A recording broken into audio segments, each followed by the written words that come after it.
Hey everyone, guess what? We do not have ugly swag. We have spaced out radio gear that you're going to want to wear. Why? Because no one wants to wear ugly clothing. So head on over to spacedoutradio.com and go shopping today. You'll be glad you did. And it's a great way to support our show. Once you get your gear, send us a picture of you rocking out in your SOR swag. spacedoutradio.com, shop there today, and make yourself look good.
Welcome everyone to Spaced Out Radio, the After Hours Radio Show edition. Filling in for Dave Scott tonight. I am your host, Mr. Rob G. We're going to have a fantastic night tonight as we talk phantoms, monsters, and cryptids with none other than the guy who does it all, Lon Strickler. We have him here once a month, and I'm blessed to be here on the night where we get to speak to him here. So we're going to have a fantastic show, hours 1 and 2 with Lon, and then hour 3, we'll get into some Steve Stockton missing person mysteries, and then the UFO report with none other than our guy, Tim James. It's going to be an awesome show. Make sure you guys don't go anywhere. Let me go ahead and jump in the audience and see who came in first. So, according to the list here, we have Karen in the Woo Train coming in with that gold. Race Fan coming in with that silver.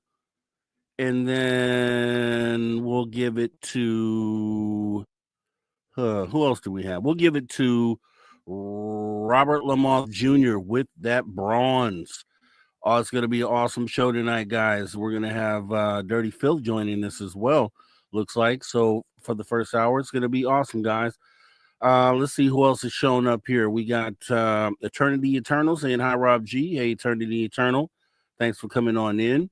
We have Double Day Clements. Thanks for coming on in. We appreciate you showing up here at the show tonight. Let's see. We have Laura Lobs. Thanks for coming on in. Thanks for your support tonight. We have Mothman. Thanks for coming on in. We appreciate you showing up. Kathy Evans is here. Thanks for showing up here tonight, Kathy. We appreciate you coming into the show tonight. We got Melvin WD-40 getting us lubed up, getting ready to get into the show. We do appreciate you coming in as well, sir. Getting down the list. We're getting Steph. Not that Steph. Don't side-eye me. Hey, guys. Thanks for coming on in tonight, Steph. We do appreciate you. Let's see. Who else do we have here? Let's get down the list here. I said Laura Lobs. Let's say it again. You can never say Laura Lobs too many times. We got Seven Systems. Thanks for coming on in, Seven Systems. Let's see. How many more can we get before we start the show? Frankie B. Frankie B is in the building. Thank you, Frankie. Thanks for coming in. We got Richard Minnick. We got Operation Shutdown. Appreciate you all showing up as we get ready to start the podcast side of this thing here. Let's get that going.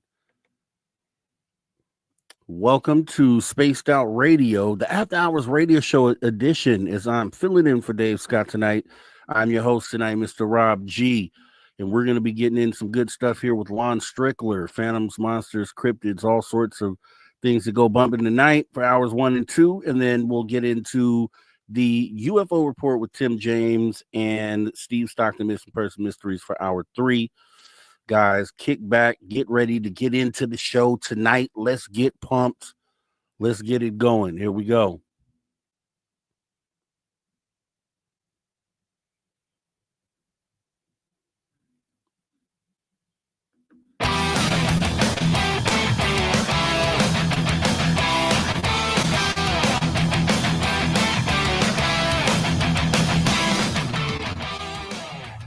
Greetings, space travelers. Welcome home. You just tuned your dial to Spaced Out Radio, the only place where you can own the night. I'm your host, Mr. Rob G, and tonight we'll be broadcast to you on our terrestrial affiliates across North America and digitally on digital platforms all around the world.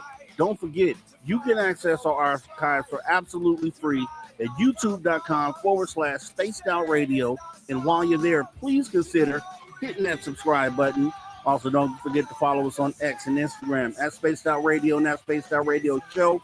Our website is still spacedoutradio.com, where the options are endless. You can stay up to date with the SOR Newswire, get yourself some official Spaced Out swag, plus rock out to the man you hear, right now, Mr. Ron Bumblefoot, and oh so much more. It is going to be a fantastic show. Once again, we have Lon Strickler joining us hours 1 and 2. Then we have UFO Tim James joining us hour 3, along with Steve Stockton. It's going to be a fantastic show, guys. Let's go ahead and waste no time tonight and jump right into the show and get our guy, Lon Strickler, on stage. Hey, Lon, how you been? Hey, Rob, I've been fine. How you doing? Man, I've been okay.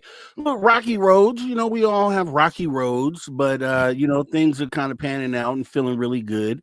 Really glad to be here with you tonight. It's good to be here, as always. Definitely. So you're the guru on Phantoms and Monsters. I've often on the after hour show during the weekend, I've often leaned on your page and read stories from your page. A lot of awesome encounters, accounts, and I just love the whole vetting process that you go through to kind of authenticate and validate to make sure you're putting forward the most authentic content there. I haven't been there lately, though, I have to say. So what's been going on over there? Do you have any good stories for us from the channel? Well, I basically am putting up what I get. I mean, if, people trust me enough to contact me and tell me what they want to tell me, then I'll, if it's up the snuff, I'll put it up on the blog. But, it's been pretty standard stuff. I mean, it's nothing really big been going on. It's getting in that time of year now where it's not going to be a whole lot of people out, and it's probably going to slow back a bit. But, if something big comes in, I'll go ahead and look into it. But no, it's been kind of steady, and I just try to accommodate anybody who wants to tell me their story and look into it and see what I can find out. Well, you definitely got a awesome amount of content over there. Like I said, I've leaned over there and I've pulled all sorts of interesting tales. Let's talk about, because I know I'm not super versed in the cryptid world, but I know that there had been something going on recently with the Mothman, and I guess it being out of Chicago, which was news to me because I thought it was Point Pleasant, West Virginia. But apparently they're seeing Mothman in Chicago. Do you know anything about that or have any information on that? Well, that's what we do. I mean, that our team is the one is actually the investigative team that's been involved with this since 2011. And as many of the people in on the show do know, that our our investigations were highlighted on Unsolved Mysteries Oh in wow. the end of July and on Netflix, and Tobias Whalen and I were featured on there with some of the witnesses who had encounters.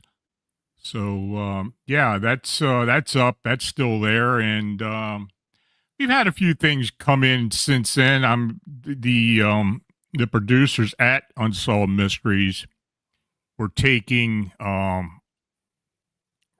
reports from the list. I mean, from the viewers, and they actually accumulated about 130 reports. Now, it's not all out of Chicago. I mean, we got about 30 reports out of Chicago, and we kind of whittled it down. But I did do some posting of some of those reports. So yeah, it just keeps on going. I mean, this is the cryptid that it just keeps on giving, and it kind of you can never tell when it's going to pick up. Sometimes it just we get blasted with a whole bunch of them, and then other times it just slows up. So yeah, but we're busy on it. We're keeping our eyes on what's going on in the Chicagoland area, and doing the best we can to report the phenomena. Yeah, it's so weird because it doesn't seem to be. If you had to take a guess at this based on all the reports you've taken in, could you count on maybe not having these cryptids region locked, and so maybe you get a Mothman sighting somewhere across the world? Have you heard of anything like that? And then what's your perspective on that? Yeah, it's a worldwide phenomena. I mean, it's not necessarily Mothman. It's more so we classify as winged humanoids.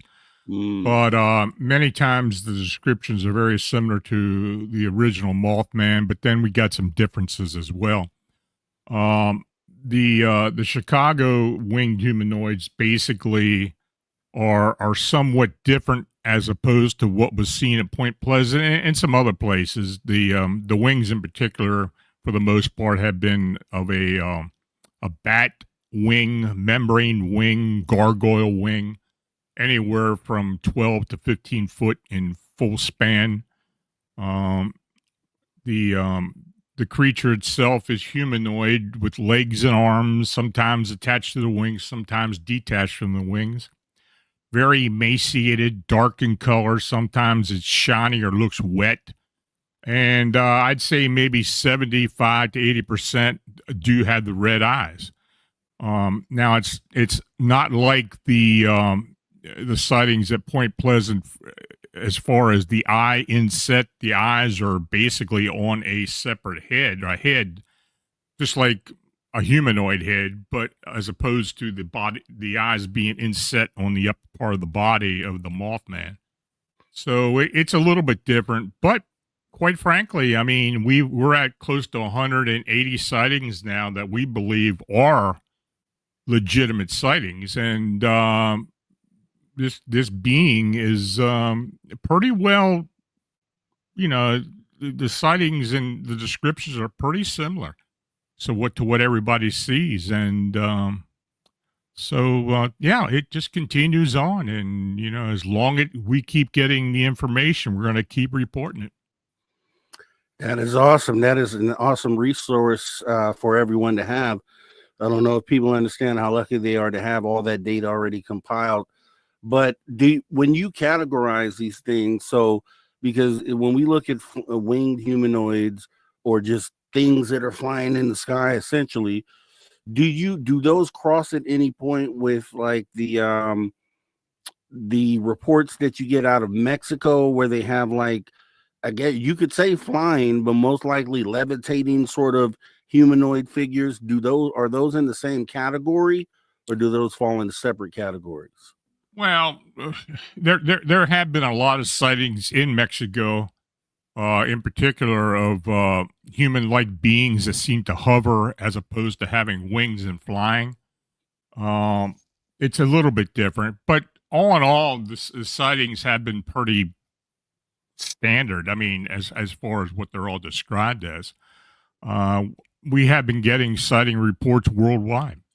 In the Americas, and particularly North America, is where most of the sightings are. But we've been getting sightings down in South America, over in Europe, as well as Asia, and also, yeah, it is a worldwide phenomenon. And as I go through that list that I did receive from Unsolved Mysteries, and try to contact some of these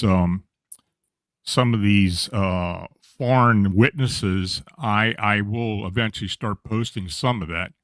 But it's going to take some time, and I've still got flyers out there for some of the Chicago land area sightings as well. Every once in a while, somebody will contact. I did actually write everybody who had contacted Unsolved Mysteries, and I'm just waiting for more to come in.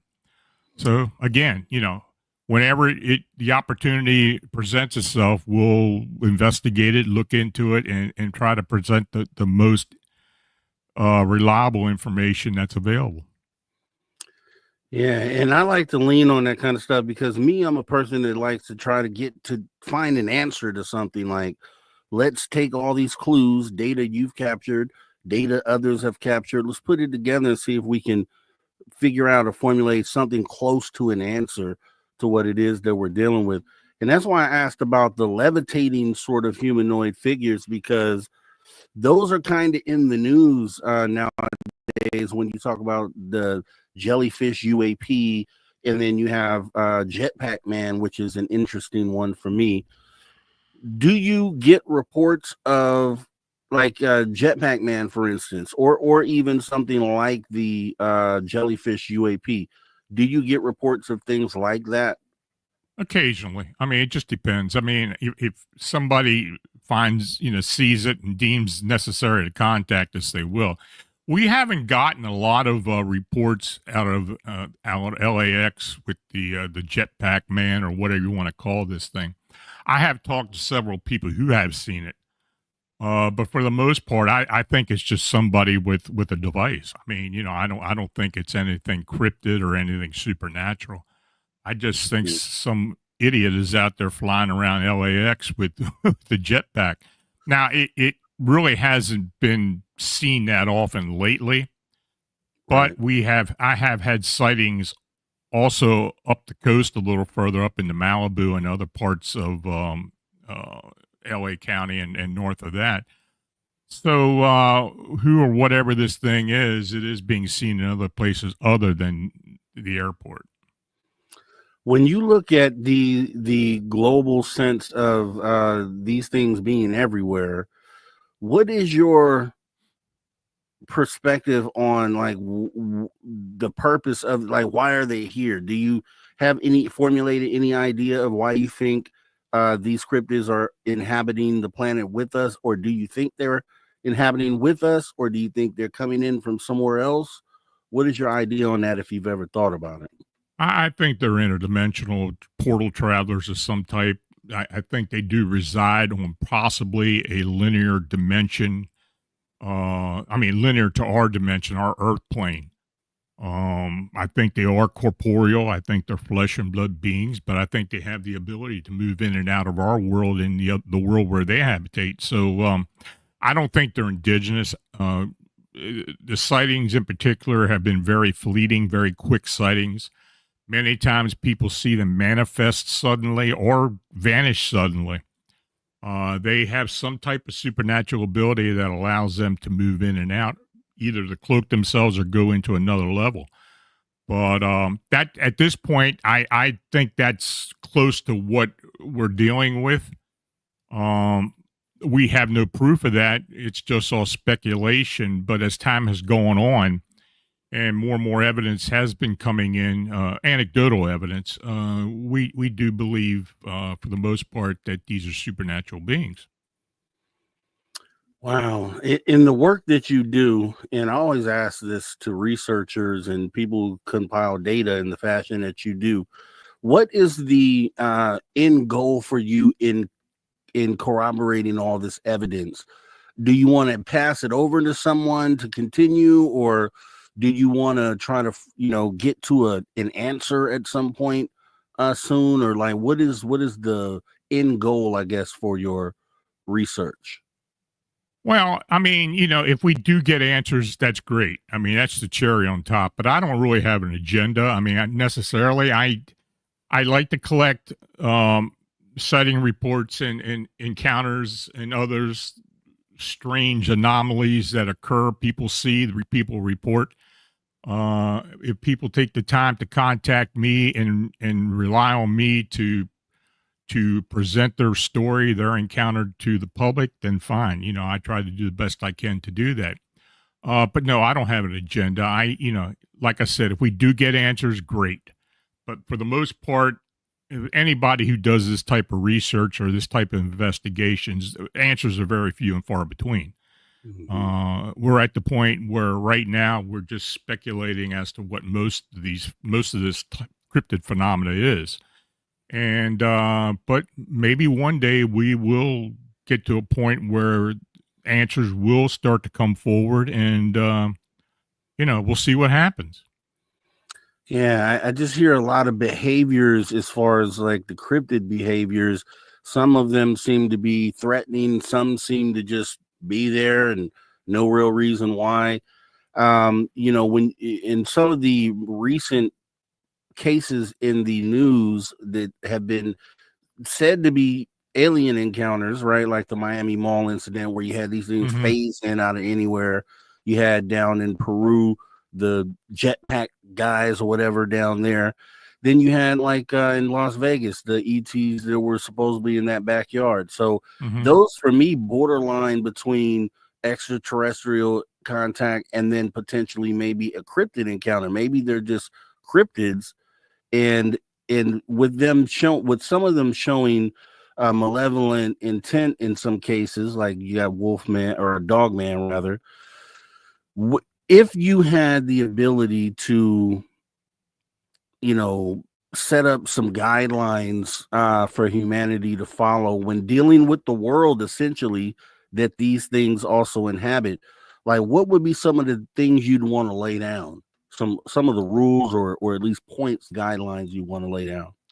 I just do my thing, and if others want to classify it or want to pick it up and take it to another level or to a level where they feel comfortable, that's the prerogative. I mean, basically, I do the work that I think is necessary for the most part, to figure out what is going on. It's just like with the Miami thing and the thing down in Peru. We weren't getting direct contact from the witnesses. All we could do was rely on others or on media reports. The mall thing down in Miami, I was able to talk to several people who did say they saw it, but then again, you don't really know.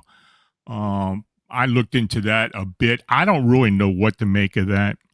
I do believe something did happen there, but it's just, we just don't really know. I mean, it's all speculation. It's, everybody's perspective is different. When you see something, you can have you can have 5 people see the same thing and they'll just all describe it a different way. That's just the nature of the beast, basically.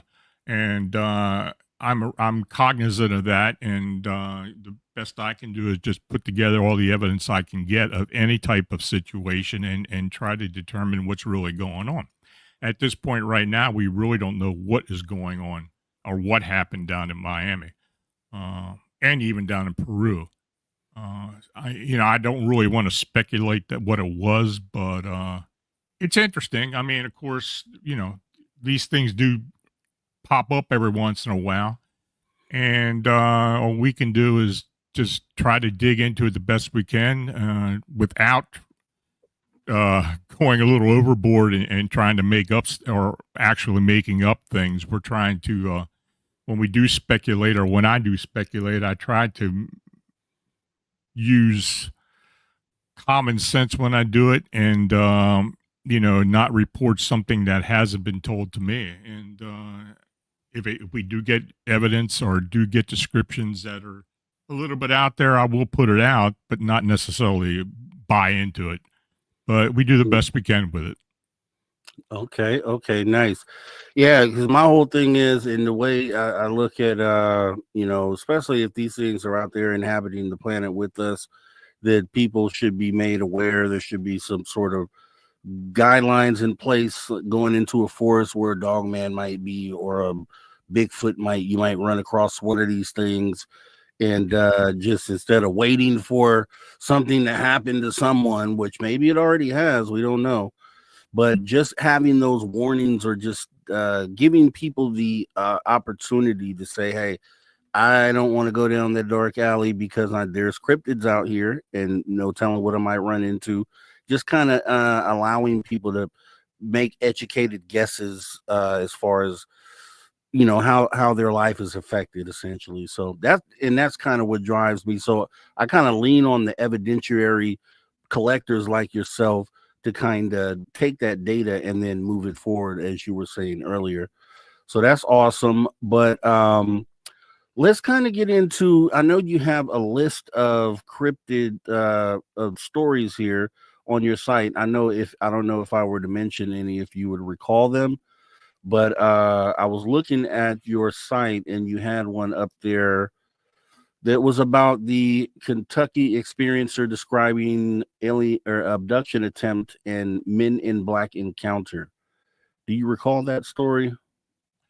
Yeah, I sent a few up to Dave like I do every month, and these are reports for the most part that I've gotten in recent times. And if I think it's interesting, I'll send it to Dave. We'll usually discuss it, or he'll read it or whatever. So I just send him a Word document so he can do what he wants with it. This encounter, basically, a Kentucky experiencer described her abduction attempt and the encounter with Men in Black after the alien incident. She had a lot of encounters during her life, and then she kind of described as much as she could to me.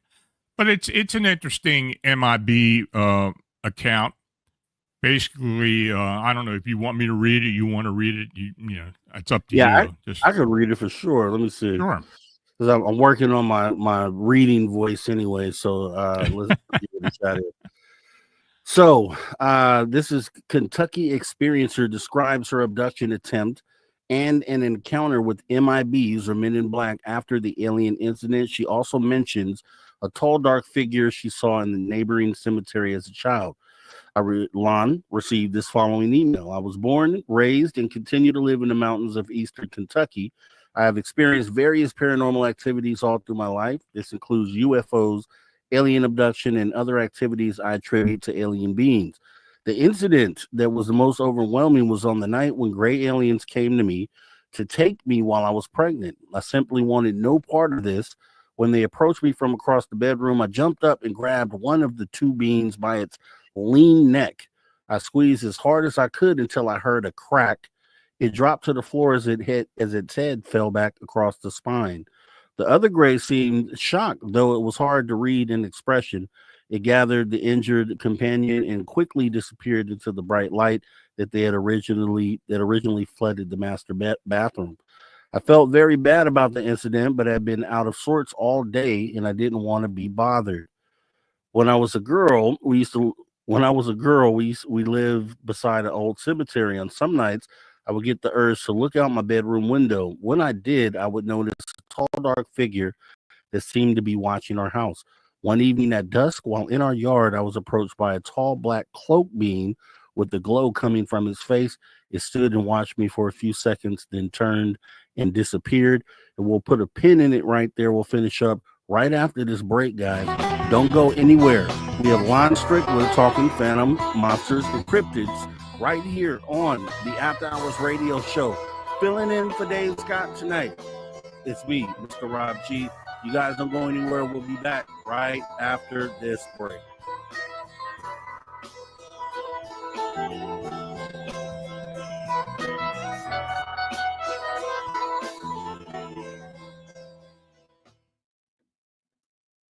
right, we are clear, Lon. We have 5 minutes in case you need to do anything real quick.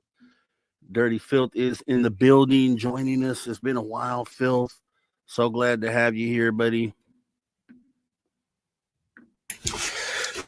I was extremely busy with work. Yeah, and you're doing more work right now. Good work as well. This is fun stuff. Oh, this is working in the warehouse isn't as fun as drawing cartoons. Oh yeah, I got you there, buddy. I got you there. Totally understand. However, my warehouse has dogs all the time, so it works out pretty good. Oh, okay. So you're a dog and a cat person? You're just an animal guy? I like most animals. I don't know, something like a gorilla that could break my spine or a Sasquatch. I don't know if we can be friends, but dogs and cats, yes. Awesome. Well, I'm glad you joined us tonight so I can get to see you bring together this awesome artwork like you do every other night. And just appreciate you, man. Just want to let you know that. Well, thank you. I was having trouble with my camera earlier. I'm not a very good tech guy.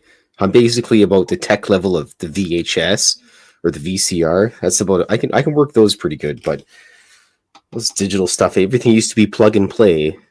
Now you plug it in and you gotta go download the software for it and all this craziness. It's insane. Yeah. Anyways, I'm rambling. I apologize. Which is all good. We love it.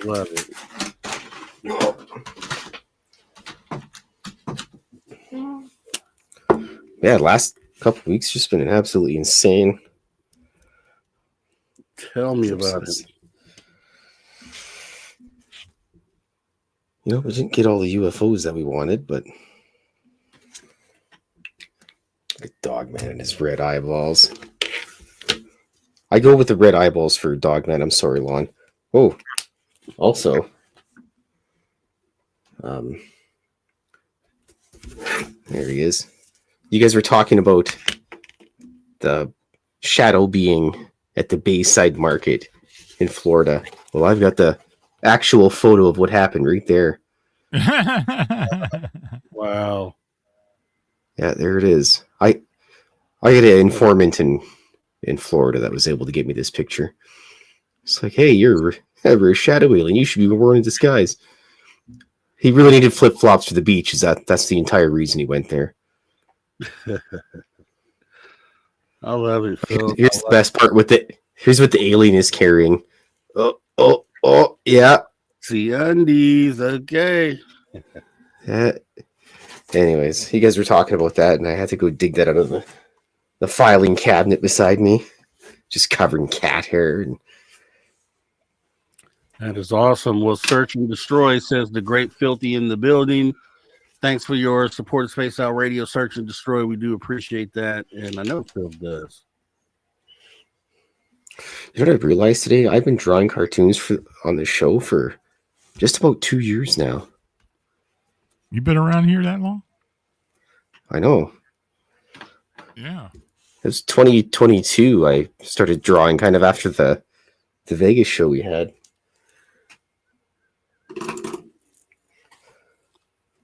That is awesome. Still got the Christmas card from last year, so that was awesome, man. That was appreciated.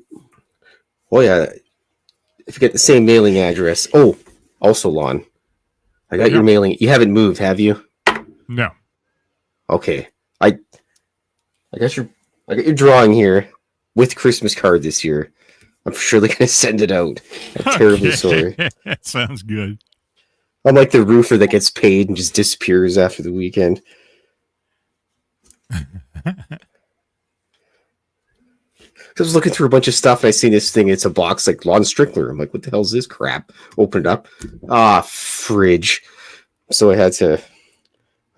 So I apologize for that. It's just sitting there with Luckily, the postage is probably like super cheap for me, except Canada Post is on strike, so it might take a while to get to you. No problem. Unless Mothman intercepts it on the way there.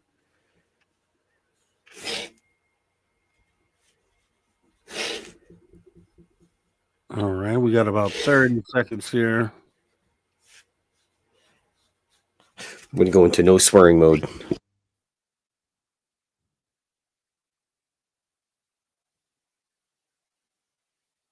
Remember, guys, if you're watching this from social media, please make sure to hit the little heart button and let us know you love the show. Also, don't forget to give us a follow as we come back from break right now.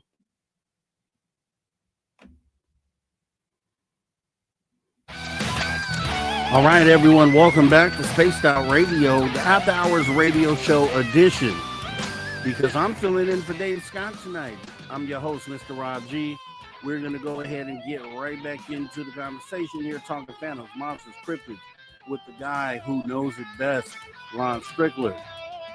Remember, if you missed any of this show, if you're coming in late, you can jump in our archives at any time, youtube.com/@SpacedOutRadio, as we go ahead and jump right back into the show here.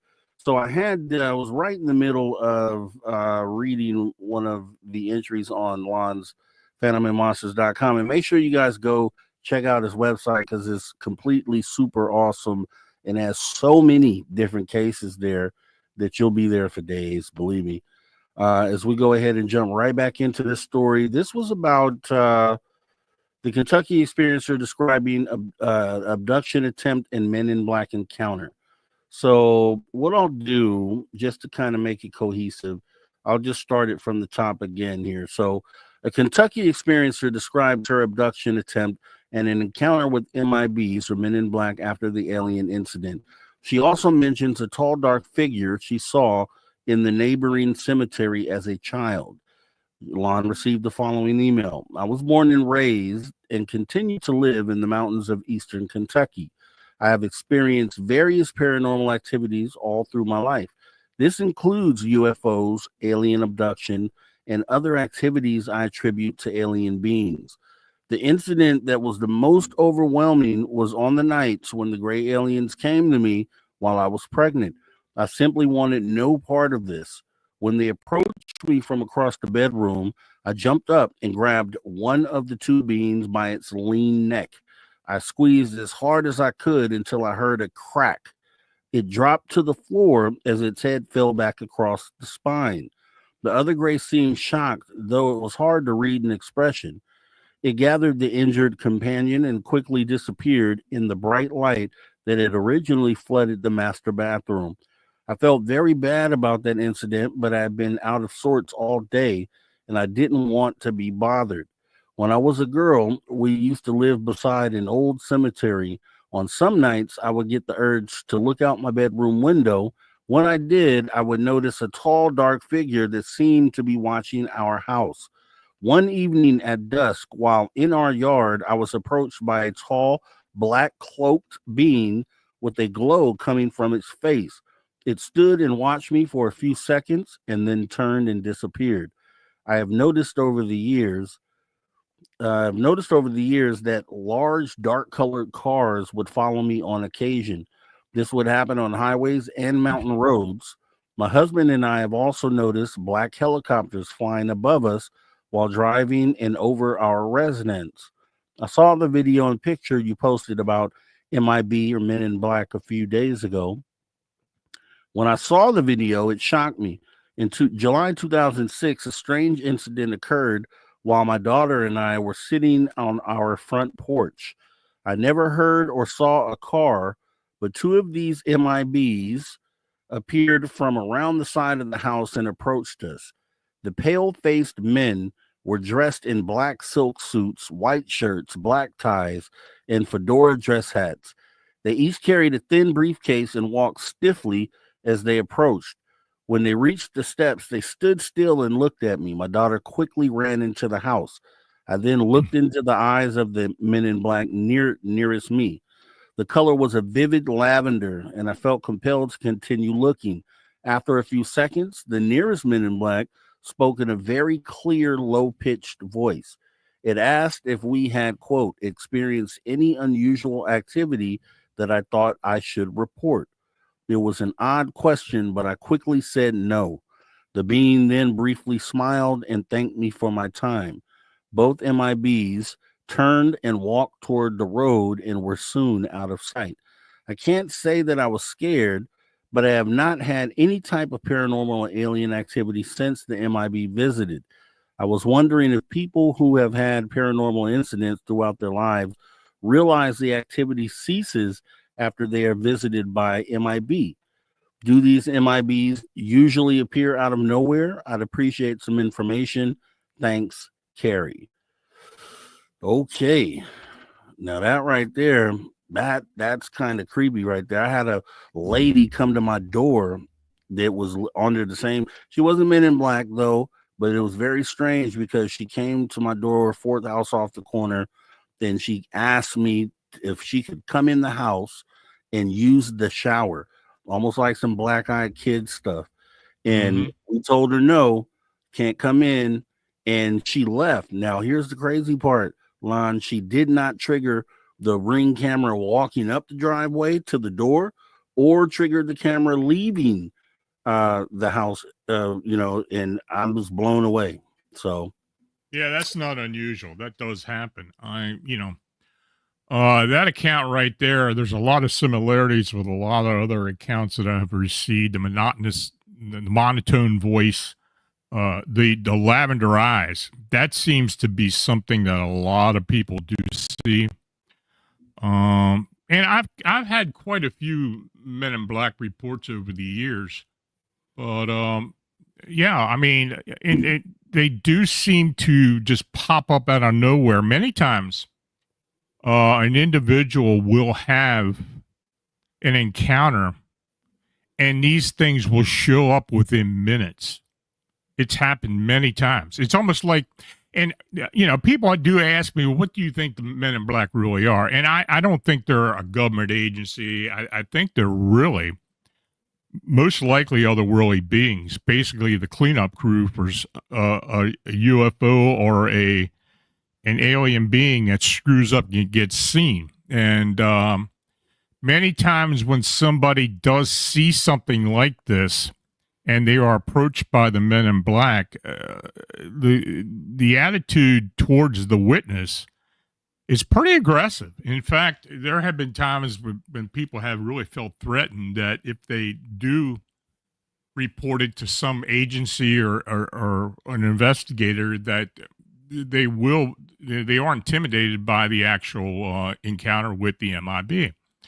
So, and I've had several people tell me that. So, yeah, I think they are. I think they are extraterrestrial, or whatever you want to call them, otherworldly, alien beings, or whatever you want to say they are. I think they're kind of the cleanup crew. They're the ones that try to hide the mistakes, or when somebody does see something, and they're just trying to keep it from getting out into the public. But fortunately, we have people that will come forward. That is awesome, actually. The cleanup crew. That makes way more sense than anything else that I've heard. Of them being humans working on behalf of ETs. The cleanup crew and being probably likely ETs themselves makes way more sense, and is pretty scary as well. I know we have a few more stories here.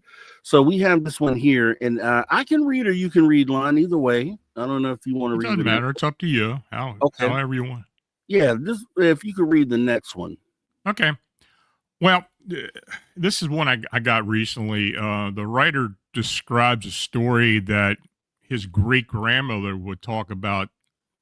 The time when she was as a young woman encountered a human-like being that had bright green eyes and telepathically spoke to her. Now, in the account, the submitter wrote, "My great grandmother had a cool story that always stuck with me. For reference, this happened in the early 1940s or 1950s, and as recounted by my grandmother. So here's the story." My great-grandmother used to work at a gas station sometime after Second World War.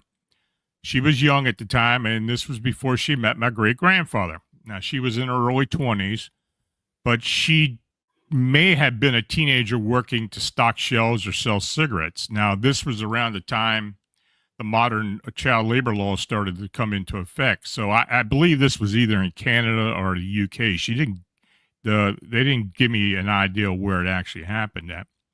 So I know for sure she was old enough to work at the counter, and since cigarettes weren't ever really seen as toxic around that time, she was able to sell them. Now, one day, she had been working her usual shift when a tall man walked in. He was normal looking, wore a fedora and tan suit, very formal, very human at first glance. He was clean shaven with brown hair and a very normal looking face, not chubby or heavy at the jawline, but fit and relatively plain. Now, his skin color was white, but slightly tanned. He had no visible beard stubble or age marks, no freckles or moles. His hair was short, almost shaved, but clearly visible. Now, as the man approached the counter, he asked simply for a pack of cigarettes in a very human-like tone. Now, as my great-grandmother turned around with the cigarettes in hand, the man looked up at her from staring down at the counter and locked eyes with my great-grandmother. His eyes glowed green. Now, they weren't green in simply color, but glowing, vibrant, nuclear green. And my great-grandmother began to realize he wasn't talking at all. He was talking to her in her mind or telepathically. And then the more they stared at each other, the more he began to peer into her mind. She described it as though he was with her, watching himself through her eyes, reading her emotions and scanning her memories.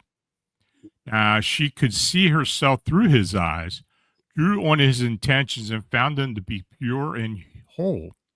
Compelled, she slid the cigarettes to him and simply smiled as any normal man, and he simply smiled as any normal man with emotion would, broke eye contact, and walked out the door. Now, naturally, my great-grandmother followed him outside, keeping him relatively close.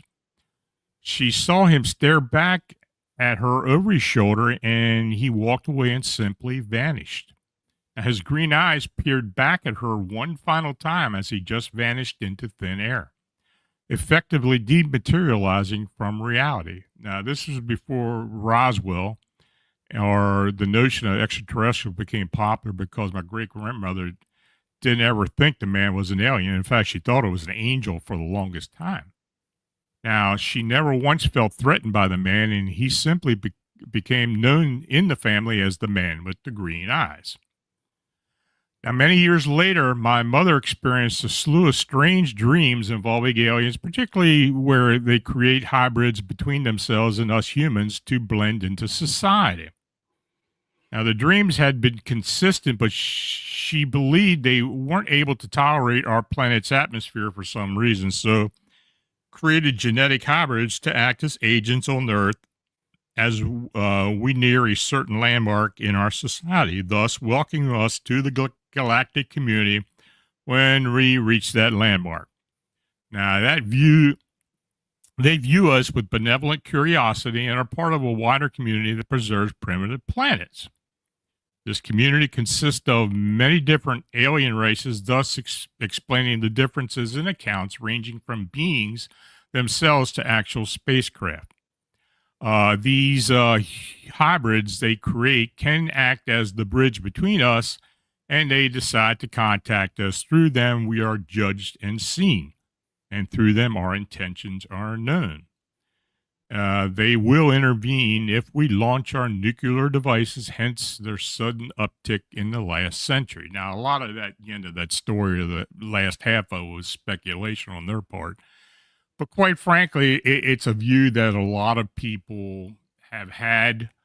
I think basically many of the alien beings that people do describe or have encounters with are evolved humans. In other words, they're humans from the past that he evolved into some type of other race of being.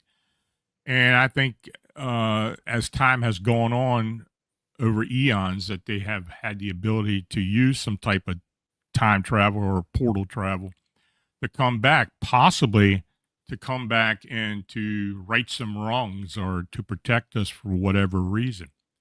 So yeah, I mean, it kind of bridges a lot of what I think, but uh, again, it's a lot of speculation. Well, no, like you said, I mean, without the answers, all we can do is speculate. But Right. and it's just thinking logically, and that just makes a lot of sense there too, because the hybrid thing, I always felt like, okay, I always ask people, what is the purpose for hybridization? Like, why would they just want to intermingle with us in that fashion? But in order to create their own being that can then assimilate with humanity makes a lot more sense, and is able to be the conduit or the intermediary. So, and then different variations of that same thought process. So that's actually awesome. It makes sense, and that's what I like, to try to make things make sense. So I'll take the next one here. I think Okay. we have about 8 minutes left here before we go to break. So this one, a Vancouver, British Columbia UFO experiencer receives a visit from two men in black who state that they are from Canadian Air Defense. This was the beginning of a strange ordeal. I received the following account from a friend of the experiencer. Several days after witnessing two low flying objects over his suburban Vancouver, BC home on two separate nights, one of the objects was described as a huge, making a rumbling like noise. It had a V shaped tail with two rows of round and oblong windows and was black, gray, and silver in color. And after receiving a suspicious phone call from someone claiming to be a general from the Canadian Armed Forces, two strange men appeared at the door of the witness's residence. They produced wallets, one black, one brown, containing photo IDs that stated they were from the Canadian Air Defense. They asked me to come inside. The witness extended his hand but was ignored. Moving into the house, they took them through the kitchen area, but they stopped upon seeing the microwave. After some questioning, the witness lowered a portion of a counter and they carefully slid through the extra space. Sitting down, they produced a small silver colored tape recorder and inserted a small disc between a nickel and a quarter in size. On entering the house, one of the men had noticed an unusual walking stick in the hallway, to which he remarked that the head of the stick's carving painted red reminded him of primates back home. The two men were olive skinned and appeared to have slanted eyes. Each wore glasses with thick rims. They wore gray suits with black shirts. One had a clip that contained a red stone that flickered. The other had a ruby ring surrounded with diamonds. His watch was square, but without apparent hands, instead being encircled with buttons that periodically illuminated from white to green to mauve. The strap appeared to be molded into the skin and was a solid steel band. The belt on his pants was of metallic strips with a square buckle. Both had very large feet, estimated to be 14 inches. Each carried a briefcase that was heavy and cold. When sitting down, they never relaxed in their chairs, but retained a stiff back the whole time. Not once did they speak to each other during their stay in the house during the night. The witnesses' two cats were extremely agitated the whole time during the visitor's stay. Also, the owner's dog that lived upstairs barked during the whole episode. The men noticed that the witness was wearing a very unusual watch, and one of them touched his arm. The touch felt very cold and clammy. They questioned the witness about his sightings, and one of them appeared to be taking shorthand notes. When they questioned him, they looked into his eyes and seemed to pierce his brain. As they were leaving, they again carefully avoided the microwave. Outside in the yard, they spent about 30 minutes scouring the ground with the Geiger counter. As they rounded the corner of the house, the witnesses went from the kitchen to the bedroom, which gave him a clearer view of the driveway and the road. Despite the very short period it took him to achieve this, the two men were not in sight, nor was a car leaving, or no car door could be heard slamming. They had vanished. Later, they discovered that on the windowsill, only 6 inches behind, One of the men had been sitting was a Windex bottle and was partially melted as if heat had been applied to it. Alongside was a cassette warped similarly. The witness suffered from a severe migraine-type headache after the two men left. His eyes also felt gritty and teary, and his face now appeared sunburned.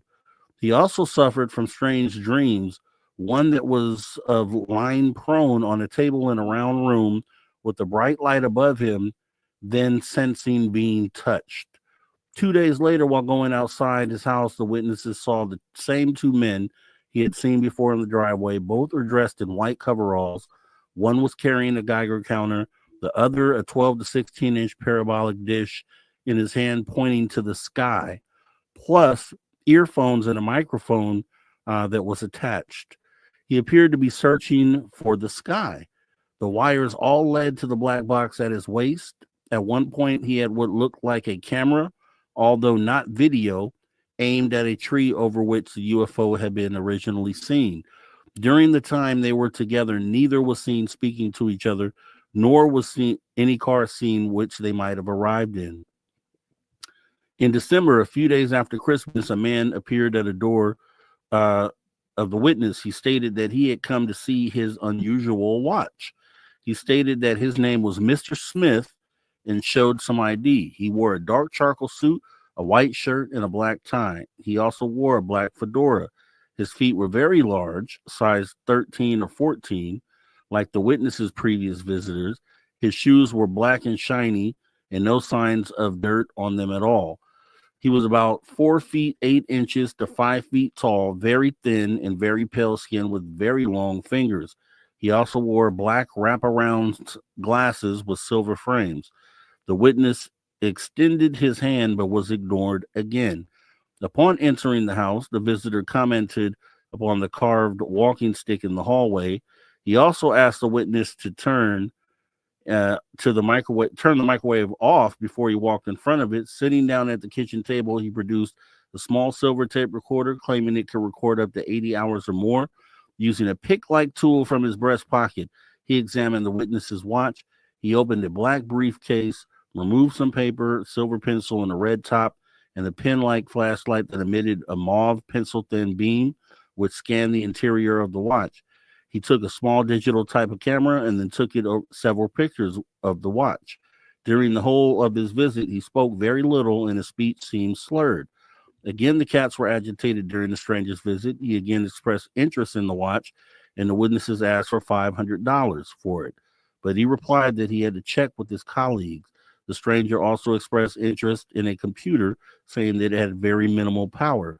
The stranger departed without saying goodbye. The witness went immediately to the window, but could not see any sign of the visitor or any car in the vicinity. He had simply vanished. A plastic hair blower nozzle was found melted, and a ruler in a drawer close to where the visitor had been sitting was bent into a slight S curve. Again, the witness suffered from a severe headache and an eruptive nosebleed. In early January 2001, two peculiar strangers again visited the witness to a previous UFO encounter. These two were different from the others. They were at least 6 feet tall, very bony, with heads, hands, and feet out of proportion to the rest of the body. They wore gray suits that seemed to be oily and had black ties and hats, plus wraparound sunglasses that they never took off. When questioned about the glasses, they remarked that they could see perfectly well. Their ears stood out from their heads, and their skin was pale white, whereas their fingernails were gray in color. They never removed the hats during the visit, and throughout the whole time, only one of them spoke. When asked for IDs, they simply displayed silver cases that contained a photo of an unusual symbol, plus their names in small print.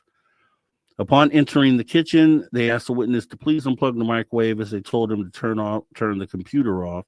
And we'll have to put a pin in that one too, right there, as it was just getting juicy, guys. As we're going to go ahead and get ready to go into the break here at the bottom of the hour with our guest, Lon Strickler. We'll continue this story and more after the break. You guys don't go anywhere. Conversations that move the needle. You're listening to After Hours with Mr. Rob G on the only place where you can own the night. Spaced Out Radio. Spaced Out Radio. You've tuned your dial to the right frequency.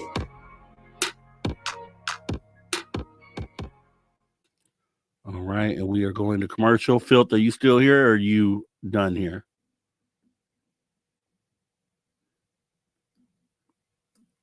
All right, we'll be back in a minute. He's muted.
That's what I'm talking about, guys. Welcome back to Spaced Out Radio After Hour number 2 with me, your host, Mr. Rob G. Filling in for Dave Scott tonight. This is the After Hours Radio Show edition with our guest, Lon Strickler. We have about 25 seconds before we come back from break and finish this awesome story. So you guys don't go anywhere. Remember, if you missed any of the show, hop in the archives, youtube.com/Spaced Out Radio, and pick up what you missed. Plus a lot more. All right, here we go.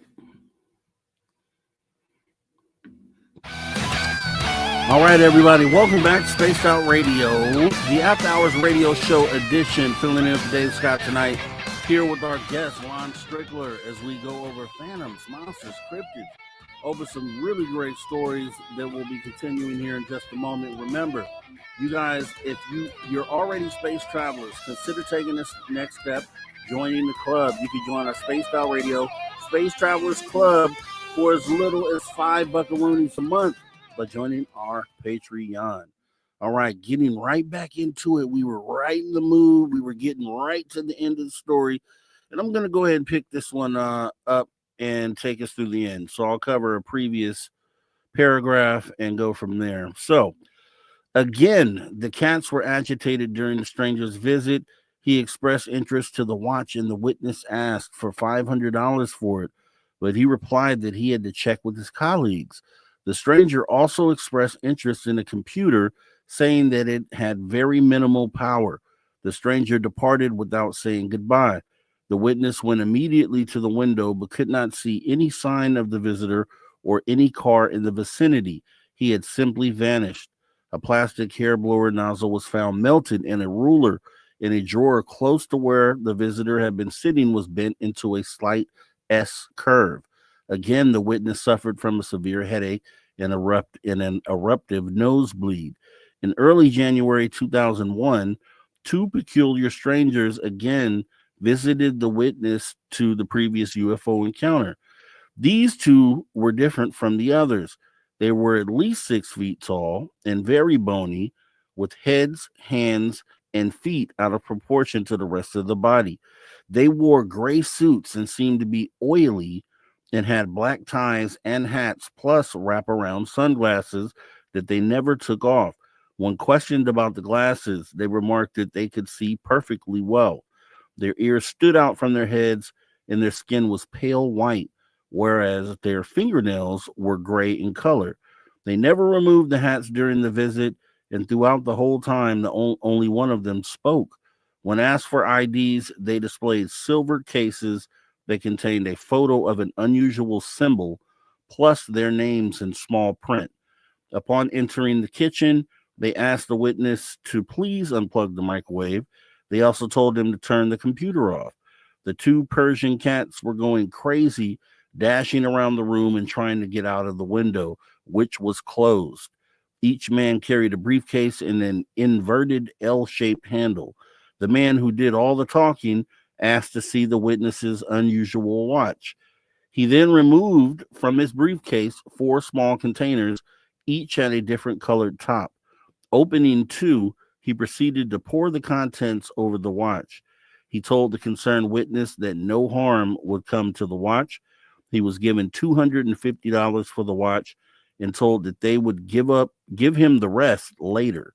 He told them that he was moving soon, and to this they replied, "We know, don't worry, we can find you if we want to." They soon departed without the common courtesies, staring blankly at the witness as he extended his hand. Once again, the witness hurried to the bedroom window, only to find out, as before, no sign of either man departing, or could any vehicle be heard leaving. After the visit, the witness felt drained, had a severe headache that lasted for 2 days, and a rash on his arm, face, and chest. Yikes. Okay.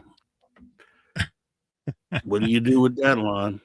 Well, it's very descriptive. I mean, normally, and in fact, that's probably the most descriptive Men in Black report that I've ever received, because there's 3 incidents in one, and there's some slight variations. the interest in the watch is interesting. I mean, that's very interesting. The melted objects and yeah, I mean, there's a lot there that's very similar to other reports, but again, this report is very descriptive and very detailed, and that's just rare. Yeah, and a lot of the key things that get mentioned in other cases, like the whole feeling different based on being in proximity to something there. The monotone tone, the not talking, the just a lot of the I don't know if there was a sulfur smell. I don't think it mentioned that, but those are like some of the main common things that people mention when being in contact with some of these things. And it just further leans into that the men in black, we should call them something else, because they're probably not men, likely, and they're aliens. So I don't know what we rename them, but I don't know. What do you think? I don't know. It's just a weird interpretation of the Men in Black.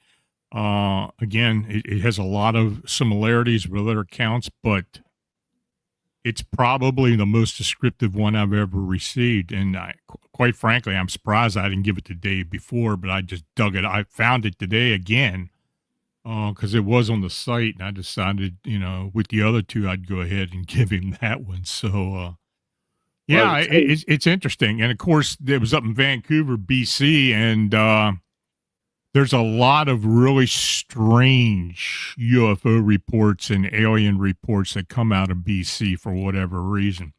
So, yeah. So, and of course, Dave lives in BC and near Vancouver, so I figured he'd like that one.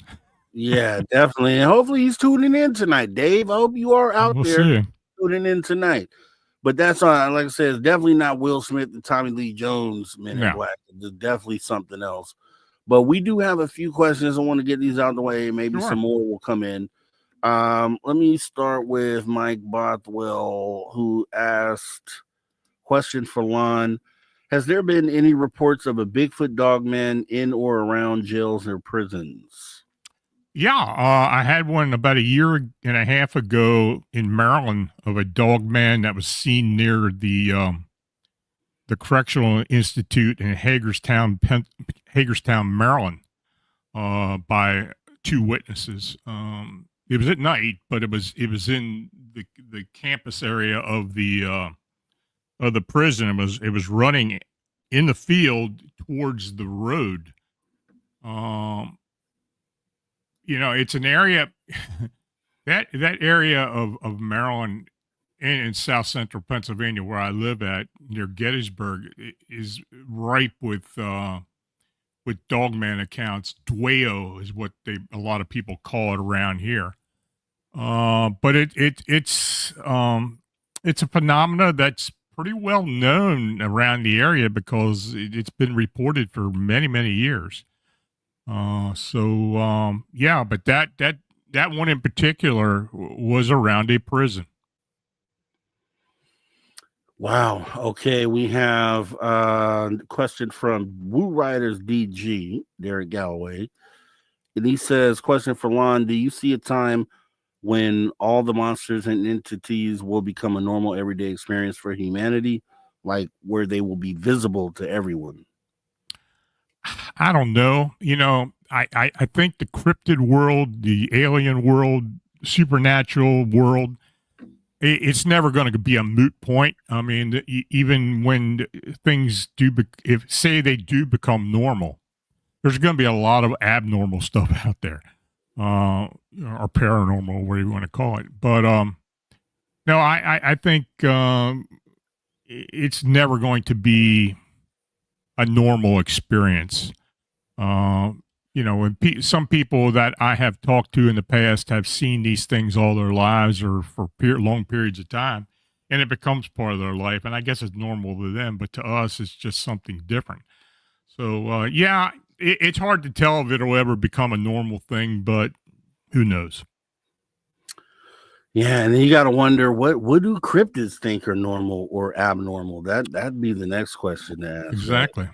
I mean, what do they think we are? I mean, Exactly. Mike Bothwell comes back with another question.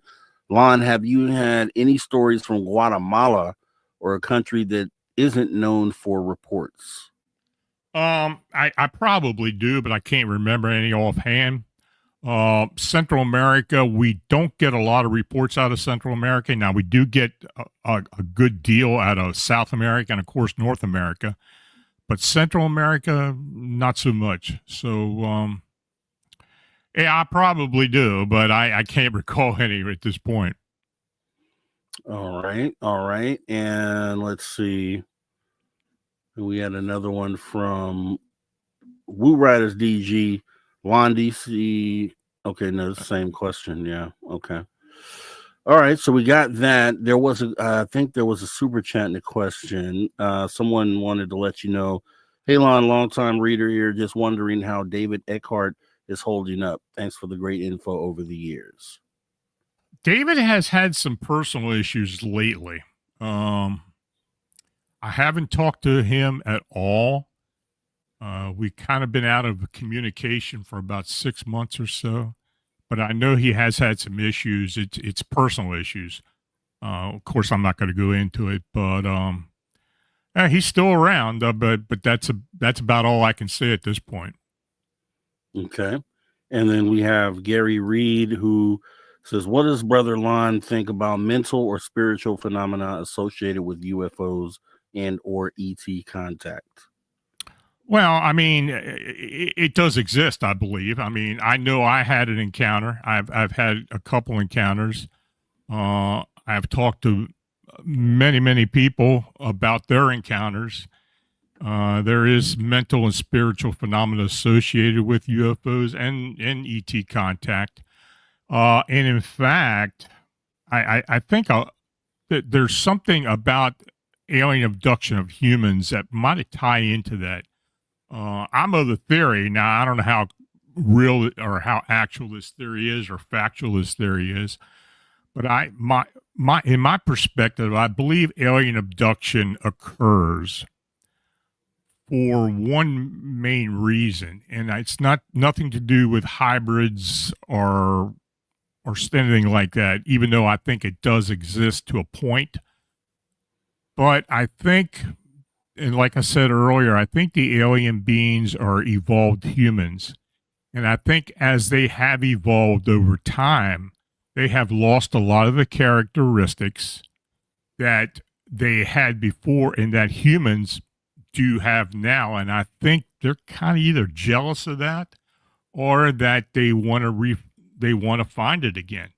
And I think the one part of that I think is a main issue concerning that is our belief in an afterlife. Mm-hmm.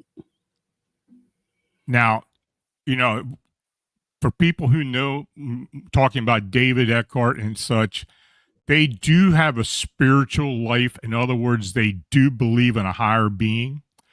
But I think they want to get back or are very intrigued by humans' ability to believe in an afterlife and that they're intuitive, that they've got psychic abilities and other types of abilities that they just no longer possess. Now, of course, that being said, they very well could have other aspects to them that we don't possess as well, but we're not really worried about that, or we're not really focusing on that. But I think, after all the abduction encounters that I have received and witnessed who I talked to over the many years, and I even wrote a book about it, I think that's a major point as to why alien abductions occur. I like that aspect of it, Lon. That's awesome. That's different. That they're potentially jealous of the abilities that we currently still have because they have lost their. And you can see where over a long period of time, how we could probably morph into something that's like a gray alien for sure. And then the eyes are obviously going to get big because I would think because you are in low light conditions all the time. But yeah, that's a cool road to be able to go down. So that was awesome answer there. And Well, I think humans are humanoids, but humans in particular are a universal species. In other words, many times we talk about alien beings or extraterrestrials, they have humanoid type bodies. I think that humans are kind of a starting point and then they evolve into something else. And I think it's universal. I think it happens on all universes. I think it happens in other, other levels of universe or levels of existence. I just think the human form is a particularly very widespread species. yeah, and it's able to best interact with the physical world with limbs and digits and things like that. So that makes a lot of sense. Lon, we have to have a this type of conversation one day because I could all day jump down that hole with you, man, for sure. Let me see. We have Mike Bothwell wants to know, Lon, has the Mothman hype died down a little now, or are you still getting steady sightings? I still get sightings. It's not as prevalent as it was in 2017 and 2018, but we still get sightings, current sightings, very rare as opposed to then. But we have a lot of people who do find out about the phenomena, who had no idea it had been happening in the Chicagoland area, and they do recall something that they encountered at one point, and they contact us. So yeah, it's still alive, it's still going strong, and we're still looking deeply into it and trying to come up with answers.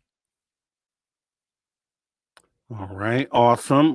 And we had Cosmic Joe Chronicles saying, do you think that we are eventually going to evolve into a cosmic being? I think any being has the ability to evolve to some point. I mean, it's just a matter of time and location and, what the circumstances are. But I think it's I think it's very possible. Human species on Earth, I believe, if we do survive to a certain point, we will change. I mean, humanity has changed over the brief time we've been on this planet, and what's to say it won't evolve more? Maybe not good, but it's going to evolve to some point. Yeah, great answer. And Jocko Flacco is asking, Lon, what is your opinion on the 2023 Las Vegas alien encounter? I don't know. From what I saw and some of what I picked up from individuals who did report it and others who had talked to them, something did happen, I believe. As to what it was, I really don't know. But I think something otherworldly did occur.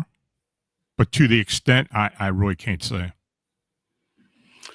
Yeah. And my thing with the Las Vegas thing is that I feel like it could easily be a cryptid encounter versus an alien encounter. I mean, because there wasn't really a lot there to say to point to alien besides the shooting star.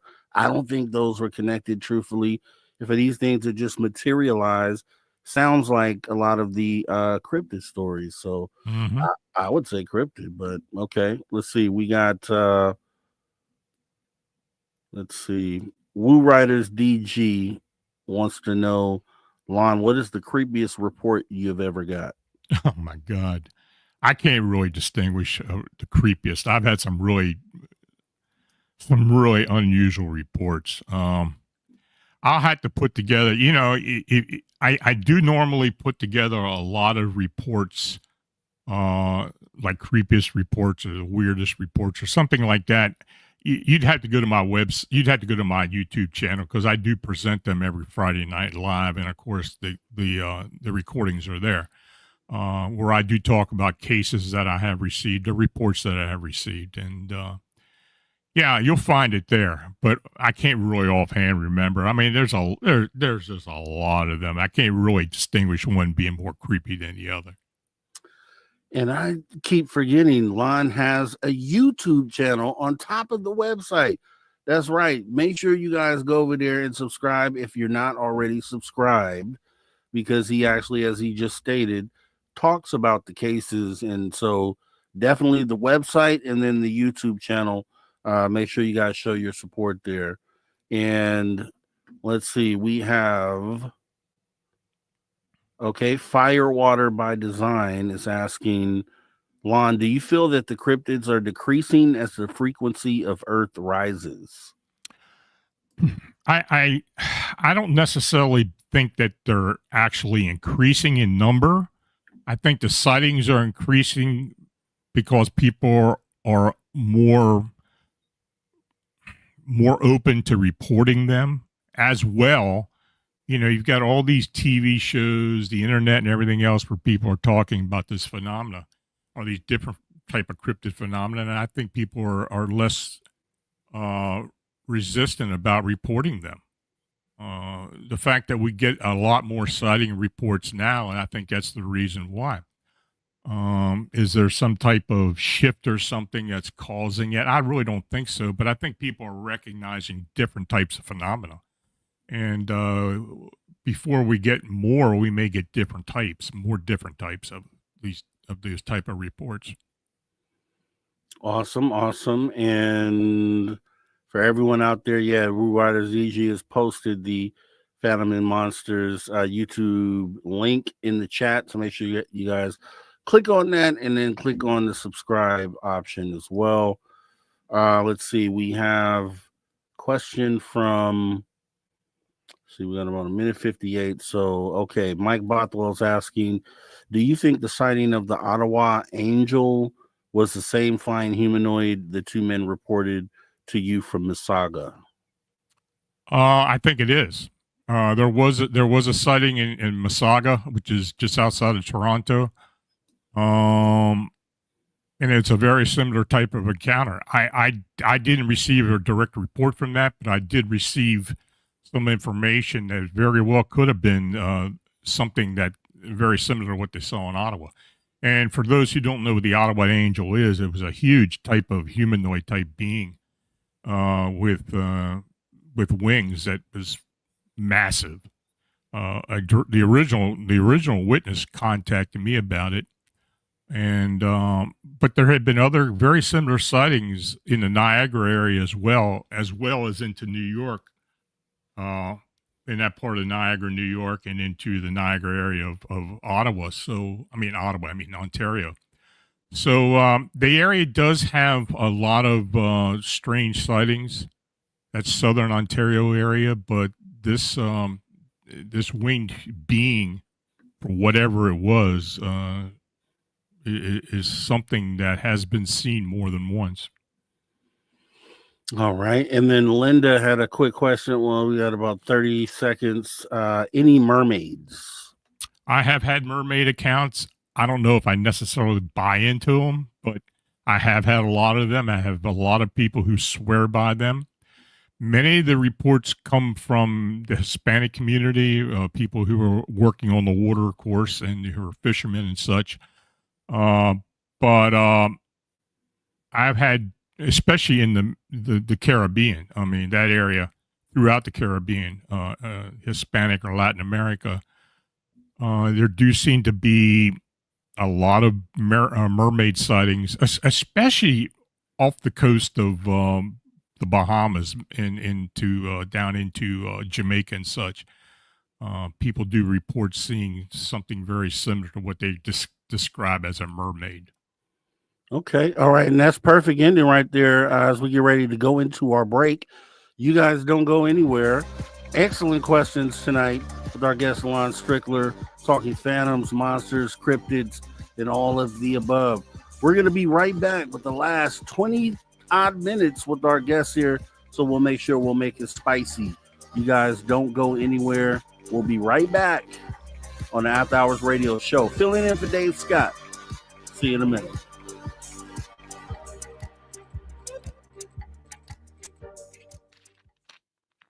All right, we are clear.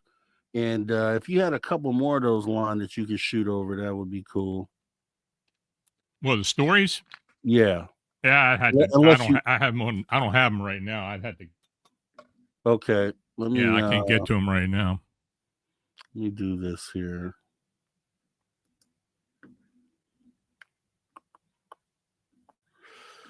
So I have your email. And as I do this, Lovey Love, Christine, Jocko Flacco, Babylon Rose, May, Angel Breath. Let's see. Jay Trueseeker, Paul Damon, Hillbilly Herb, JSCL77. Appreciate you guys all for coming on in here. And saw someone talking about mermaids. May saying mermaids very common where I live. Let's see. Grandizer, agree with Lon. This takes on mermen and mermaids don't hold a lot of credibility. Yeah, you know, I will say this as I do this here. I used to be on a show where they showed a mermaid supposedly on screen. They told everybody that it was real, but it was quickly pointed out that the video that was being shown was from like a History Channel TV show where they talked about mermaids, and it was an obvious fake. So that just kind of goes into just don't jump the gun with your evidence, kind of vet it or have it looked at, analyzed before presenting it as facts. That I think that's a good lesson to learn from that. Let's see. Is this one here? This is a good one. Let me see.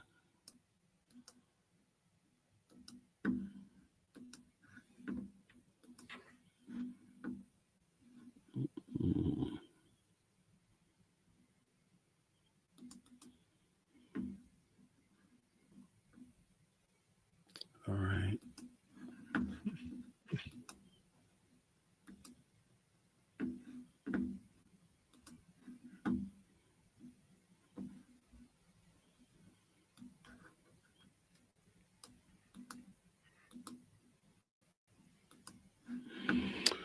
So other than curating all the cryptid stuff, how's everything else been, Lon? How have you been, like, just in general?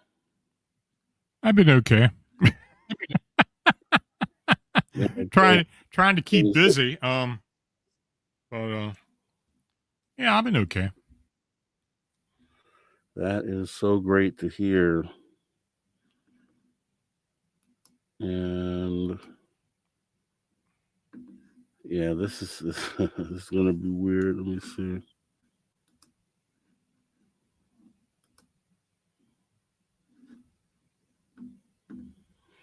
If you guys haven't done so already, we would appreciate it if you go ahead and take a moment and hit the like button. Just kind of let us know if you like the show, or hit the dislike if you don't like it. Either way, just do something. And we'd appreciate it.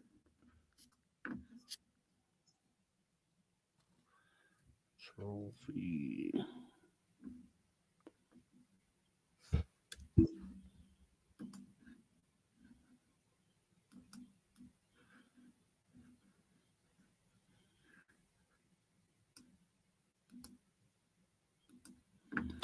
In about a minute and a half.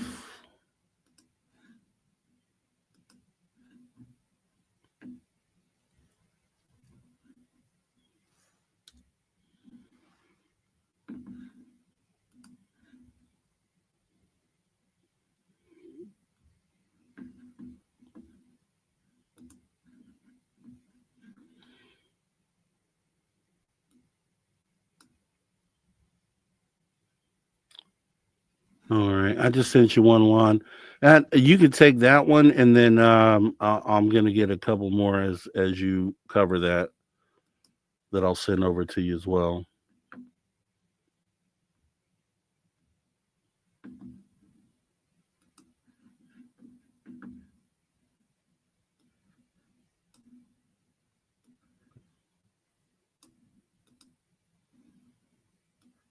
The alligator man. Yeah, that's mind blowing. I actually talked about that on my show Friday night. And that one is bananas. And I think I have a couple more. I'll send you on some. We got about 20 seconds.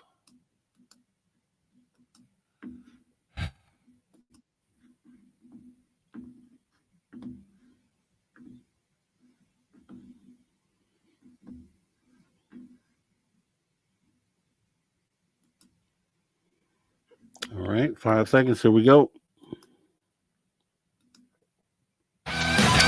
Welcome, everybody, back to Spaced Out Radio after hour 1.5, back on the back end of hour number 2 with our guest, Lon Strickler. Just answered a bunch of your questions here, which was awesome. If you have any more, make sure you put them in the chat. We're going to go ahead and go over some more stories here from phantomandmonsters.com. Make sure you go over there and read awesome stories, or go to the YouTube page, youtube.com/@phantomandmonsters. You're going to find some great stuff there as we go ahead and get ready to jump into another story here. And Lana, if you could go ahead and take that away. Well, the one you just sent me? Yeah. Okay. Yeah, this was an account I got last week, and I did actually read it on my YouTube channel, where these two Southern Georgia hunters encountered two remarkable upright cryptids at the same location. Now this was sent to me by an investigator. I didn't talk to these gentlemen, but he swears that, he looked into it. But anyway, he tells me two men by the name of Art and Charlie were out hunting on private property in southern Georgia. They observed something come out of the tall grass. It was across a small pond, but they could see it clearly. It brought its head up out of the grass and looked around. Now, at that point, it stood up on its hind legs. It was around 6.5 feet tall with a blocky or alligator-like head. It had large claws, a big tail, and a rounded snout, which is not typical for an alligator, but it walked up to the pond and then jumped in. It began to swim in their direction, but stopped in the middle and stared at them. Now, these two experienced hunters thought about shooting, but they decided against it. So at that point, off to the right, about 50 yards away, they saw coming out of the tree line a 7-foot tall dog-like creature walking on its hind legs. Now, one of the men looked at it through his scope and noted it looked like what he called a dang werewolf. It appeared to be watching the reptile creature intently, taking no notice of the hunters. It walked up to the water, crouched down, and then began drinking as a human would using its paws. It then peered over at the hunters. Now, as this happened, the reptile creature vanished under the water. It suddenly popped up at about 12 feet away from the bank, almost in front of the wolf-like creature. At that point, the wolf creature backed away. Eventually, the reptile creature drifted back out into the water, and the dog-like creature returned to drinking water. Now, a few moments later, the dog creature walked along the shore, and the reptile-like creature, which had been moving around the pond, launched an all-out attack on the dog creature springing out of the water. The two fought. The reptilian managed to drag the dog under the water. The two creatures, both bloodied, suddenly appeared on their side of the pond as the hunters moved away. The dog-like creature climbed on top of the alligator and pulled its top and bottom jaw in opposite directions. There was a pop, and the alligator creature suddenly stopped struggling. Now, after the dog-like creature lay on the ground, chest breathing heavily, one of the hunters decided that he was going to shoot it, but the other talked him out of it. They promptly left the area. Now, apparently, the property owner was aware of the alligator creature. He claims that they had started to see it around their property 3 years earlier. So that's kind of a wild encounter. Do I believe it? Yeah, maybe. The guy who I got it from is pretty reliable. So, you know, I won't swear by it, but, you know, I've heard of crazier things. So who knows? Yeah, and I've always wondered about the confrontations that cryptids would have out there. I mean, they obviously have to come across each other at some point in time. So you wonder, what is the outcome? Do they have that sort of energy for each other? So that was an actual nice story to know that they have things like that going on. He says, "Oh no, Alligator Man versus Dog Man. That could be an interesting '50s movie." My thing was Dog Man versus Sasquatch. That was the showdown that I was concerned about. But I have, and there are people who do swear that that has happened on occasion, but quite frankly, I don't have any detailed encounter reports of that.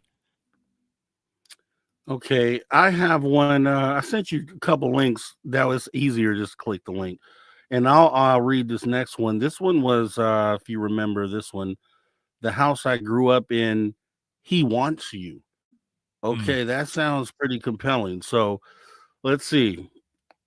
We're going to go ahead and start here where it says, as she looked around, she heard a faint voice that started to get stronger. Sitting on the bed, something touched her hair. Then a female voice whispered in her ear, "He wants you." I received the following account. "Hi, Lon. I've been reading your blog for a few months. I'm writing you about personal experiences and would like you to contact me to discuss. You have my permission to publish with a few conditions. I grew up in a large 2-story house in Georgia. I want to keep the location private. I lived there from the time I was 3 years old until I was in my late 20s. As long as I could remember, I experienced plenty of weird things. Many times I heard my name being called nearby and at a distance, as well as being touched. My family also experienced a variety of strange events. My mother told me that she and my father would hear doors slam downstairs at night. When they would go and investigate, all the doors were wide open, just as they had left them before they went to bed. One night, just before bedtime, my sister and I were in the living room listening to music when I noticed my sister get up from her chair and walk towards the stairs. Suddenly, she started to scream and ran to our mother in the kitchen. I quickly ran after her. She said that a, quote, pale old man was gliding down the stairway. My sister was absolutely terrified, so much that she urinated on herself and could not stop shaking. Not long after this incident, I started experiencing strange phenomena. One night, I had a particular dream in which I was standing at the bottom of the stairs next to an elderly man. He was wearing overalls and a blue flannel shirt. His hair and face were very neat, but his skin was a very pale gray. He was staring straight ahead and didn't seem to notice I was standing there. My next impression was standing at the top of the stairs when I started to hear footsteps going towards my bedroom door. Suddenly, I woke up and realized that I had been dreaming, but I continued to hear the footsteps getting closer to my bedroom door. I know for a fact that I was awake. I waited for whatever it was that was getting closer to my door to open it. Then suddenly, something picked up my long hair and tossed it over my right shoulder. I jumped out of my bed and just stared at the bed. There was a voice calling my name and fading as I heard the same footsteps move away from my bedroom. I went to the door and slowly opened it. There was a terrible stench in the hallway, so I closed the door and went back to bed. A few years later, my boyfriend at the time needed a place to stay, so he moved in with us and slept in my old bedroom. One day, I was downstairs in the living room watching TV. My boyfriend, who was in the bedroom, came running downstairs. He came into the living room and quickly dropped to his knees. As he looked up at me, he appeared to be in shock. His hands then covered his face and he started to shake violently. After a few minutes of me prodding him for an explanation, he finally told me that he had been sitting on the bed watching TV when a young woman with long blonde hair wearing a white shroud like dress appeared and sat next to him on the bed. He froze and looked at her as she continued to look back and smile. He asked her what she wanted, and she said, "You. He wants you." Then she vanished. I never witnessed anyone so scared before. He grabbed me by the hand and led the way back up to his room. I walked into the room first and hoped I wouldn't see a ghost or anything else unusual. He abruptly pulled his belongings out of the drawings, threw them in a laundry bag, and stormed out of the house. It may sound cliche, but honestly, I never saw him again. A few years later, I moved out of the house and got married. We currently live in Northwest Ohio. A few months ago, we took a trip back to Georgia and to the old house. My mother still lived there. We decided to stay for a few days, not expecting any problems.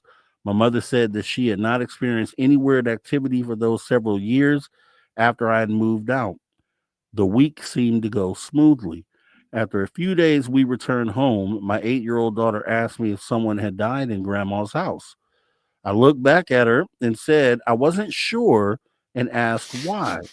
She said that on that last day of the visit, when they were getting ready to leave, she went upstairs to my old bedroom to get something. As she was about to walk out of the room, she heard her name being called when all of a sudden she felt a hard slap on her right leg. She said it hurt so bad that it brought tears to her eyes. She ran down the steps as fast as she could and stayed on the porch until it was time to leave. Last week, I received a telephone call from my mother letting me know that she had decided to sell the house and move in with her friend. I asked if I should come back to Georgia and help her pack and move. She paused a bit, then said not to bother. She had already left the house and was going to sell everything in it. I was somewhat surprised by her statement and asked her why she was doing this. That's when I found out the real story of the house. When I was 3 years old, we moved into the house. At the time, my parents had little money and needed a cheap place to live. My father's employer had recently placed the house up for sale and offered it to my parents at a very reasonable price. The employer provided the financing as well. A few days after we moved in, there was a knock at the door. The elderly gentleman introduced himself to my mother and asked if he could look around because he had grown up there. She agreed and offered the elderly man a cup of coffee or tea, but he just shook his head. My mother said he walked to the stairway landing, looked up the stairs, stared for a few seconds, then disappeared.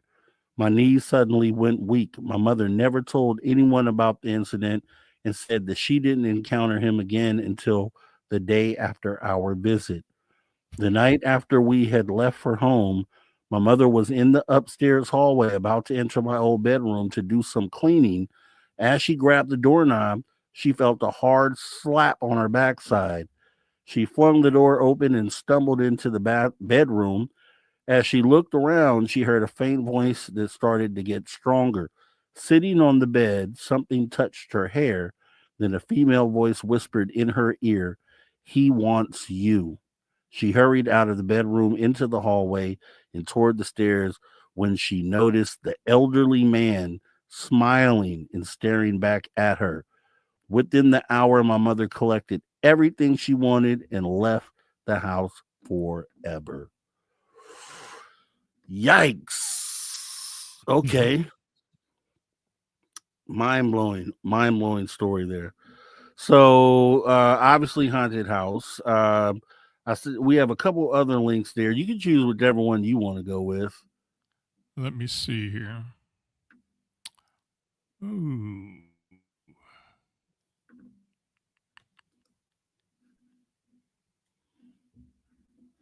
Yeah, this one. The Jeepers Creepers like winged entity was seen in the treetops in a Bronx, New York City neighborhood.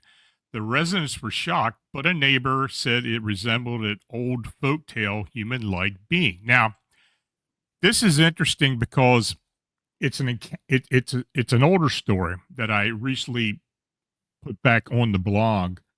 When we've been getting the winged humanoid sightings in Chicago, a lot of times people describe them as looking like the creeper from the Jeepers Creepers movies.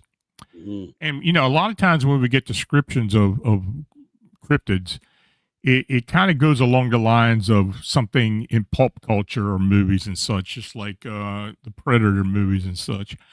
But anyway, this account, about a dozen years ago in 2011 or so, I was living in Bronx, New York City. My mom and I were outside having yarns and laughs. She heard this strange noise, which sounded like an aircraft or flying object cutting through the air. Now, at first, I thought she was joking until I heard it. He was like, "Look, baby, it looks like a bat." I was like, "That's too big to be a bat." Then she was like, "Well, it must be a weather balloon." She then walked back into the house strangely, so I sat in the back waiting for her to come out. She came back with coffee when I heard something cutting through the treetops. Whatever it was had landed on my neighbor's tree. It had been cut back a lot, but even enough leaves covered it. It had a big thump to it when it landed. Mom ran inside when she heard it. I was freaking out, but couldn't help but stare. As I walked to the fence, I noticed that there was no wind whatsoever, so I was trying to get a better look. A big, deep breath blew into my face. I was startled, looked back, and said, "If you're a man of God, show your face now, but if not, just please leave." Now, as I was stepping back, I saw it. Shocked like a stunned mullet, this big wind roared up, and with a huge thump, it flew into midair. That thing looked like Jeepers Creepers, a big, tall, dark man with a solid body, 7 to 8 foot, and looked like it had wings like a bat. I ran into the house and went directly into my room, lying down and thinking about what I had just witnessed. Now, the next morning, Mom left to go to work, so I decided to rake the backyard. Then my neighbor yelled, "Hey, sis, what happened to you last night?" He then said, "You're lucky it didn't take you." He yarned about an old folk tale that there was a man with wings like a bat that used to come around every now and then, take women back to where he lived and make them his wives. The way he described it was that what I saw. Still, to this day, I don't know for sure what or who this thing was. Now, this story, and I did talk to the witness, and from what I can comprehend is these were immigrants from Curacao in the Netherlands Antilles, and that immigrant neighborhood does have a lot of Caribbean nationals in it. So I think when the gentleman was talking about this man or winged man, he was talking about some folklore that was, well talked about on his island nation. But, she saw it, so something definitely happened. So, yeah, but that Jeepers Creepers moniker does show up a lot with all these humanoid sightings that we do receive. Yeah, Jeepers Creepers, that guy, I don't want to see that guy at all. So that's pretty creepy as well. And for everybody out there, I mean, people here know that these know about your website and where these stories come from. But for those who may be new tonight, Lon has these stories that people submit into his website, phantomandmonsters.com, and that's what you're hearing tonight. You're hearing accounts from individuals who have written down their experiences and sent them into Lon, and we're basically reading them tonight. So just to kind of bring it up to speed on that, he has an awesome website, phantomandmonsters.com, and also YouTube page, youtube.com/phantoms and monsters. So make sure you guys take part in both of those things. And I believe we have about 4 minutes. Let me see if this last one will fit here. Let me skim through it real quick. Yeah, looks like it will. Okay. So the final one we have tonight is 4-foot long lemur-like creature reported near York, Pennsylvania. So a York County, Pennsylvania resident which is reported near me. is near you. Okay. 4-foot long lemur-like creature observed shaking a dogwood tree in their neighbor's yard. I received the following account. I was just relaxing in my house and watching some TV. We have double sliding doors with windows facing our backyard, and I can see outside from where I was lounging on the couch. That's when something began moving in the corner of my vision. When I glanced over, I noticed our 10-foot high dogwood tree on the very end bordering our yard from the neighbors was shaking violently. I couldn't figure out what kind of animal, aside from a human, could shake an entire tree like that.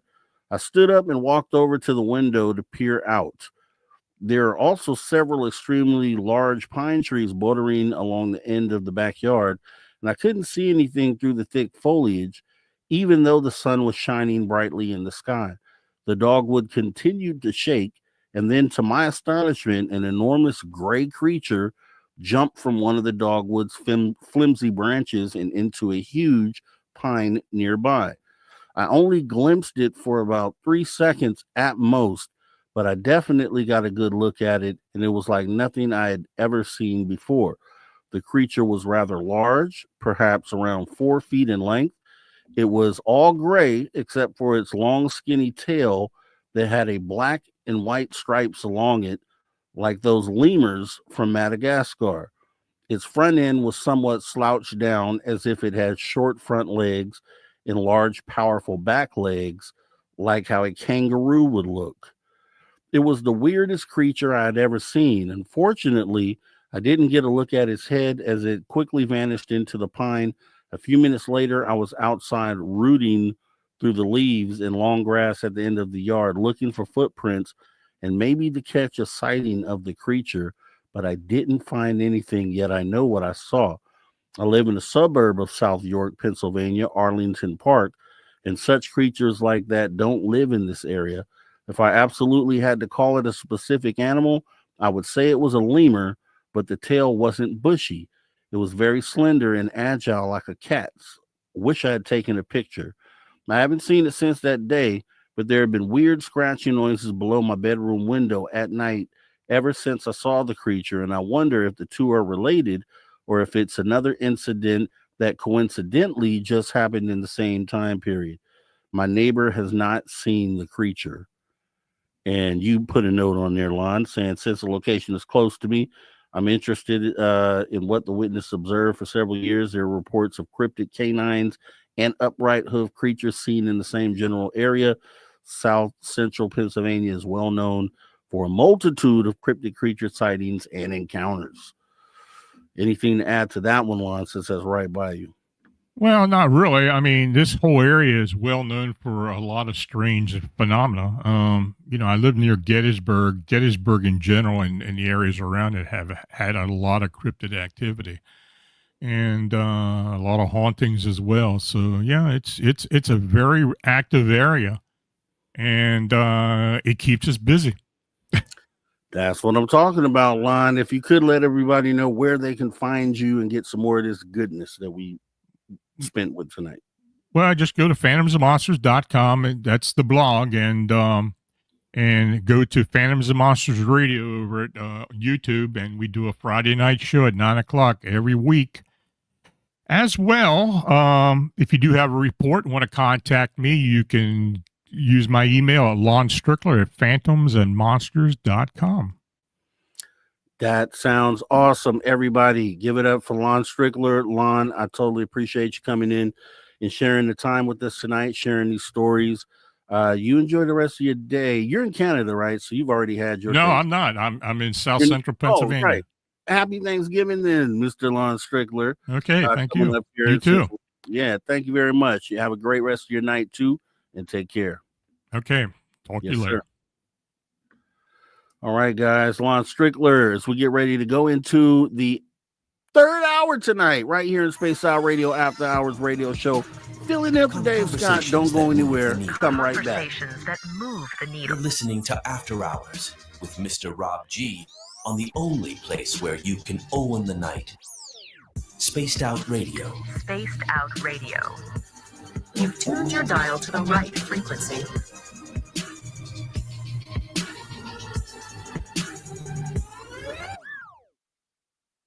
All right. See you guys right here. 5 minutes when we return.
All right, welcome back, everyone, to Spaced Out Radio, the After Hours Radio Show edition. Me, your host, Mr. Rob G, filling in for Dave Scott as we come back from radio in about 15 seconds here. Let's get ready to knock this last hour out strong. Don't go anywhere. Stay right there.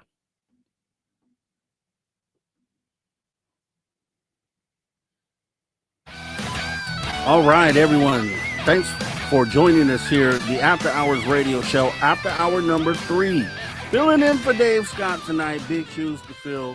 Definitely want to thank our guest, Lon Strickler, for coming on in tonight and gracing us with his presence for hours 1 and 2. If you missed any of that, jump into the archive, youtube.com/at Spaced Out Radio, where you can find a plethora of content. As Dave Scott says, this was what it is.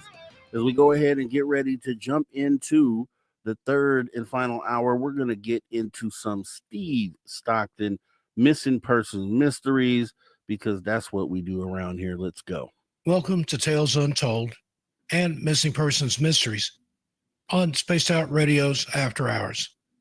My name is Steve Stockton, and I'm here to take you on a journey of mysteries, legends, and true stories. Come, join me on this strange adventure of Tales Untold and Missing Person Mysteries. Now, we're all familiar with cases where people have gone missing in the forest, having left no trace and are never seen again. But what of the people who went missing and have returned? In many instances, these people tend to be unable to remember what happened during their ordeal.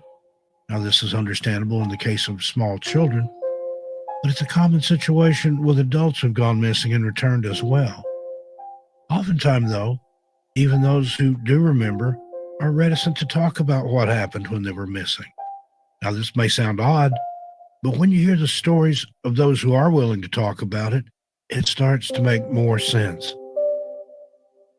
Presented here are 13 stories of those who have disappeared, yet lived to return and share their bizarre tales. Let's begin. Robert Singley. Now, if you ask the locals in Bennington, Vermont, they'll tell you there's something very wrong with Glastonbury Mountain. That particular stretch of the Appalachian Trail has caused many investigators into the paranormal to come to some pretty ominous conclusions because of all the people who have gone missing there, never to be seen again.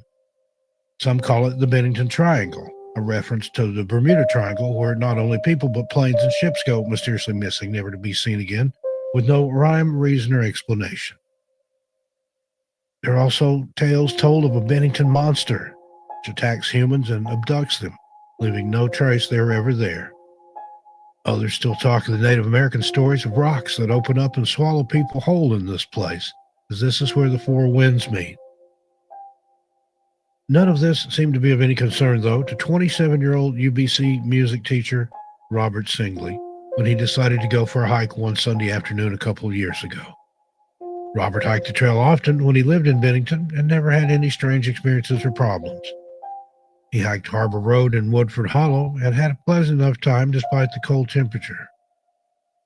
However, while he made his way back to his car, he suddenly became very disoriented.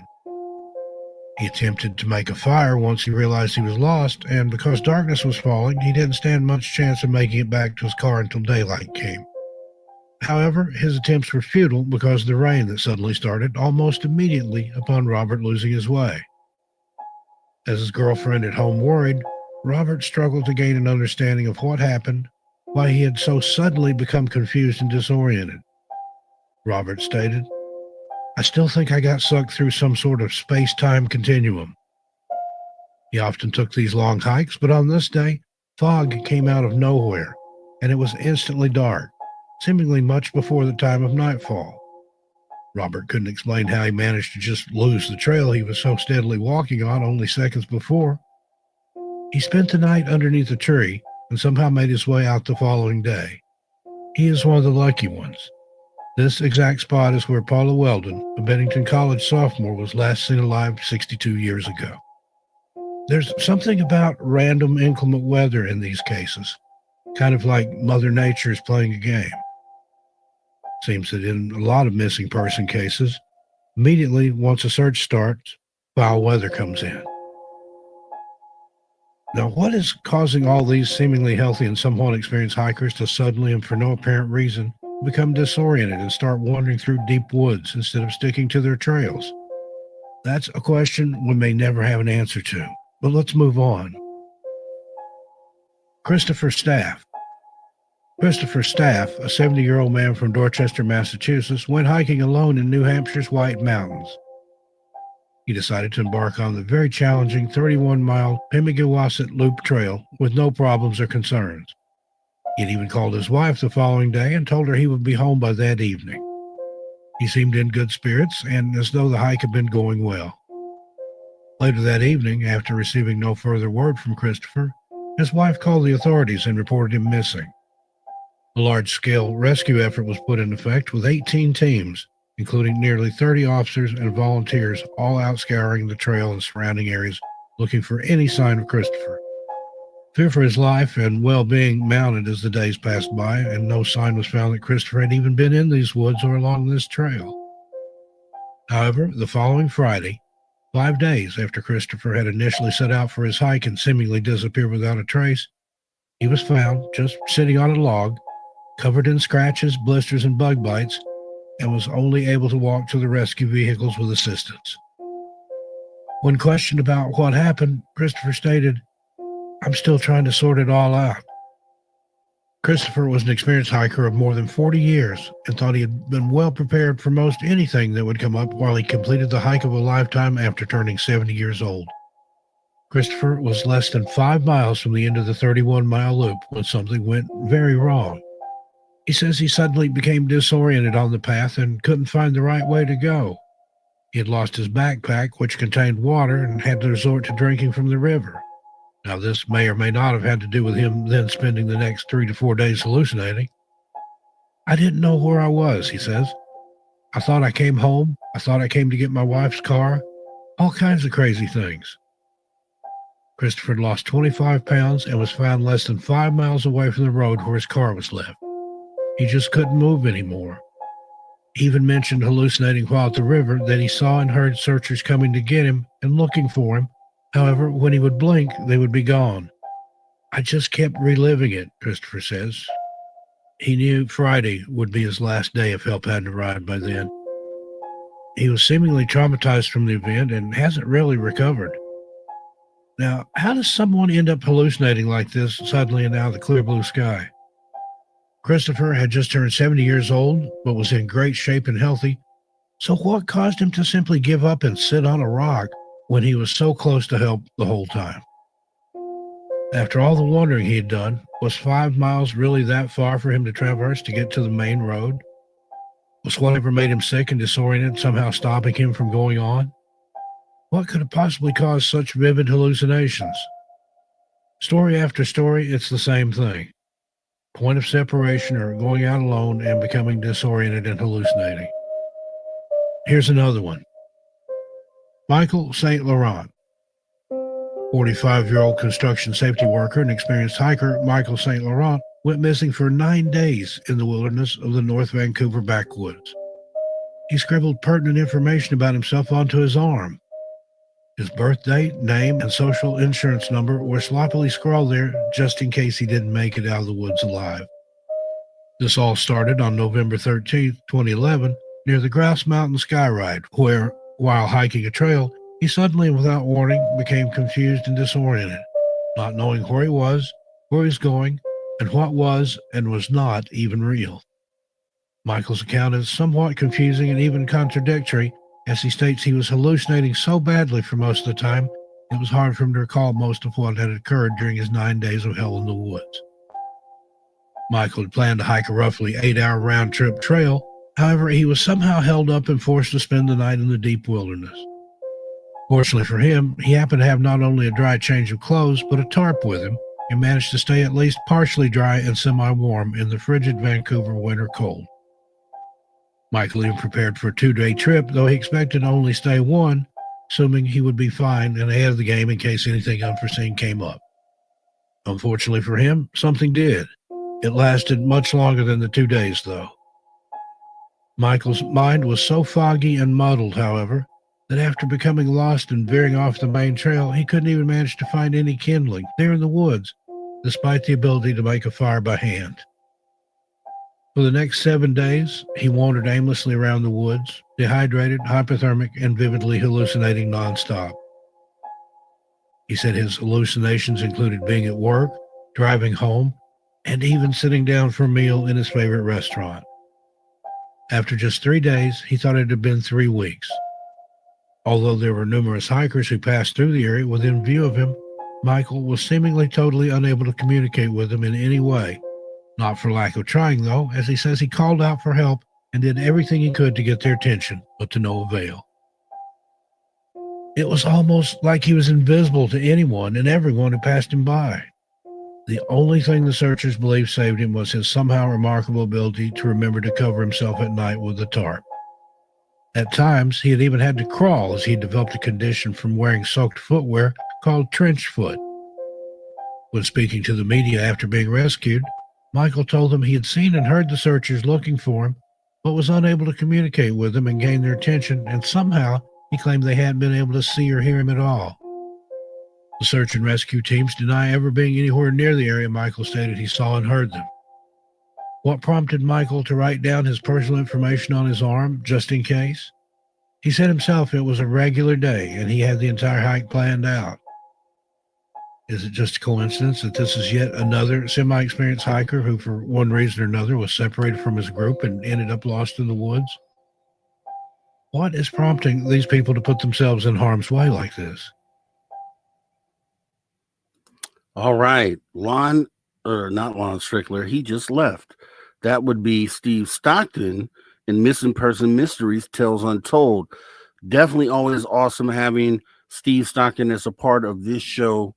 Actually, this is the week show, right? Okay, so I'm filling in for Dave Scott. This is the After Hours radio show version, filling in for Dave Scott. Okay, got it.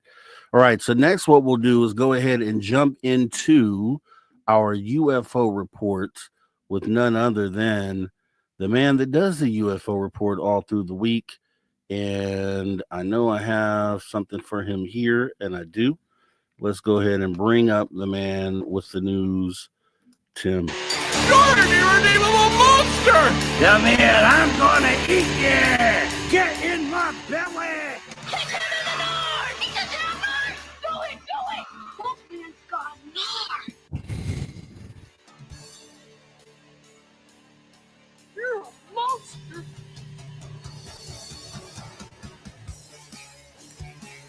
Yes. We are jumping into the UFO report with our guy, Tim James. Do appreciate you coming in, Tim. Pleasure being with you on camera, on screen during the show once again, sir. Yeah. How you doing, Rob? Doing good, man. Doing good. Cannot complain. Good.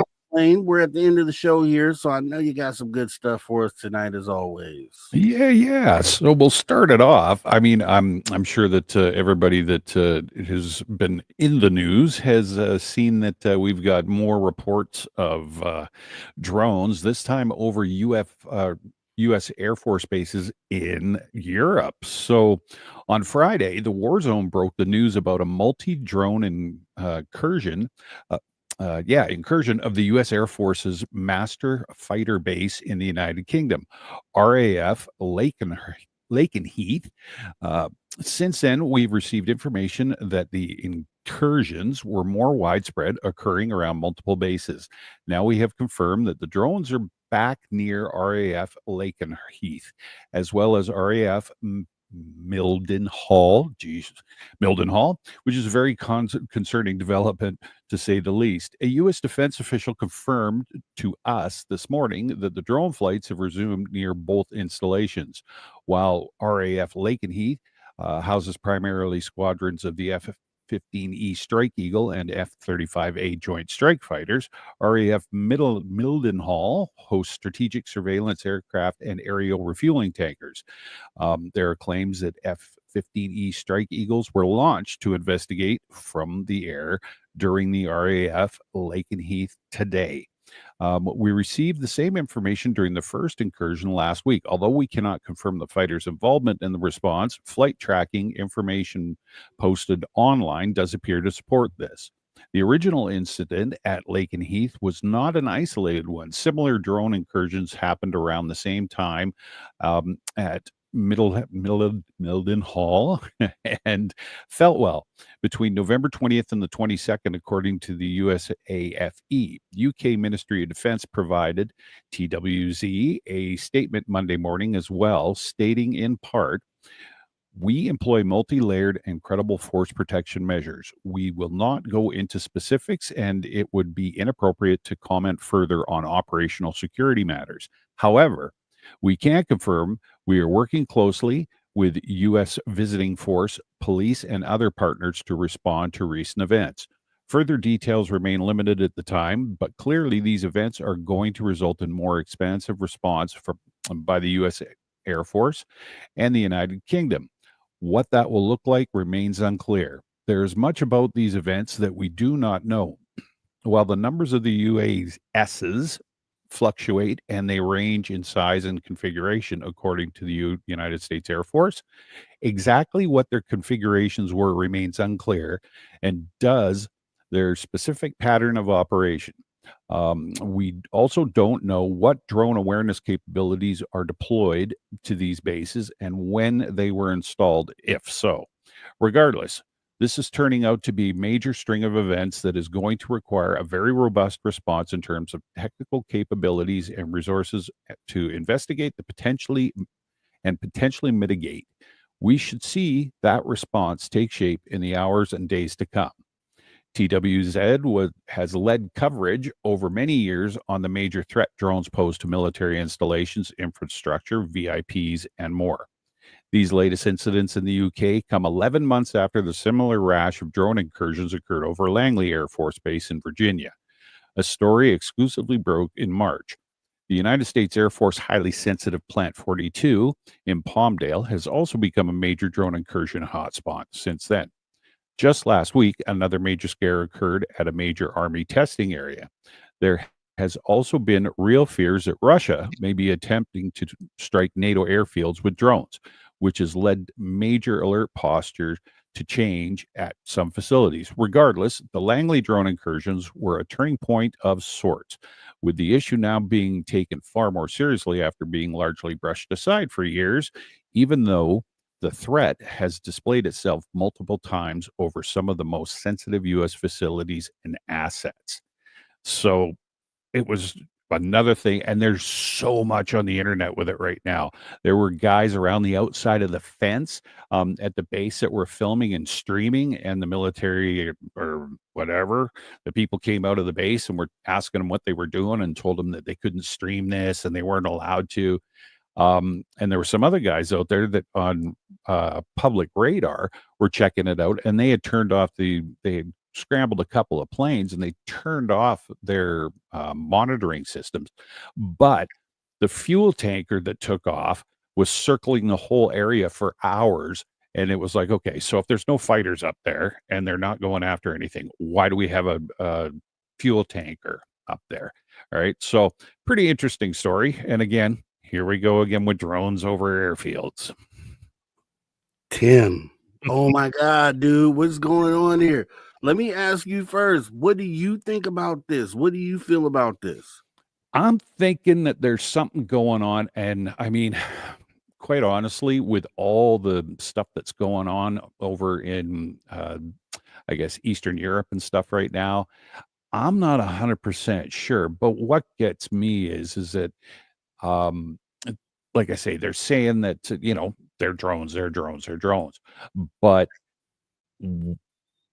I guess President of the United States Biden had said, strike first, like launch them and go at them. So if they sent these jets up there and there was, obviously nothing getting knocked down, and there's a broad audience out there that was monitoring all of this outside of the military base, I'm kind of leaning a little bit towards maybe some jiggery pokery from some of our non-allies, but then I'm also thinking too that, you know what, this may be, extraterrestrials and UFOs coming down going, what the heck are you guys doing? We're going to start keeping an eye on you because things are getting pretty hairy over here. So I'm leaning a little more to the UFO, but I mean, I guess man-made stuff is also very plausible too, but I'm not even 100% sure. It's just like, oh my goodness, here we go. Yeah, here we go. Here we go is absolutely right. And this is how I feel about this, because to me, these stories that are continuously coming out depict, as far as I heard, and tell me if I'm wrong, but it sounded like that they were depicting actual drones, not anything anomalous. So here's my problem with that. Second story, back to back, and they're using just layman terms. So drone swarms around military bases. So that phrase right there, to the person that doesn't know any better, looks at this story and sees drone swarms, just regular drones. Okay, that's a problem. That's become a problem. Yeah. But this story could easily knock out the way and discount the actual anomalous swarms that they're having at these bases and at these nuclear installations. And it kind of can, for the person that doesn't know any better, it can kind of knock that story completely out. And it seems like that's what they're doing. It feels to me almost like the balloon gate situation, the whole balloon debacle. They're setting it up for misdirection is what it feels like to me. And it's crazy because you can see it happening and they don't care that you know that this is the play that's going on. That's the scary part about it, right? So it's like their backs are against the wall at this point. What do you think about that? I'm agreeing with you. I'm finding that what's been reported during all of this and the measures that were taken would be major overkill if these were just drones, right? And it doesn't make sense to me in that respect. You could get out there a couple of guys. If that was the case and you were going to knock them down, I'm sure that they could just roll out there with an armored vehicle and just start peppering away, and with some smaller munitions and take these things out. But it doesn't seem that way. And like I say, the people on the outside that were looking in and people that were actually listening on, I guess, their radio frequencies and stuff, they were getting in and they were listening to the pilots in the plane. And they're like, I don't know what these things are. This is, these are so fast and on and on and on. And it's like, yeah, the leaks have happened before the explanation has come out. And I'm thinking that they're trying to mitigate damage and, there's nothing going on here. Nothing to see here. But I'm not buying it. I'm thinking that there's something else seriously going on, and you wouldn't put that much money out into the air, right? You wouldn't have a tanker flying around for hours out there for Jimmy John and Carl's drones flying around out there, right? I'm not buying it. And then here's the flip side to that. So say because I think the next thing for them to do is to show a regular drone over an Air Force base and say, see, this is what we were talking about. And the thing, just like they did with the balloon. Now, the whole thing with that is I feel like it's quite possible, especially in the face of disclosure, that you could have a government make an agreement with another government saying, hey, the cat's out of the bag on this UFO thing. Why don't you guys bring some of your drones over here? We'll let you fly them. We'll create the story behind it. And we'll kind of act like we're doing something or taking action. Right. And that way we can kind of help cloud the story because it's mutually beneficial to cover the story up for all powers that be.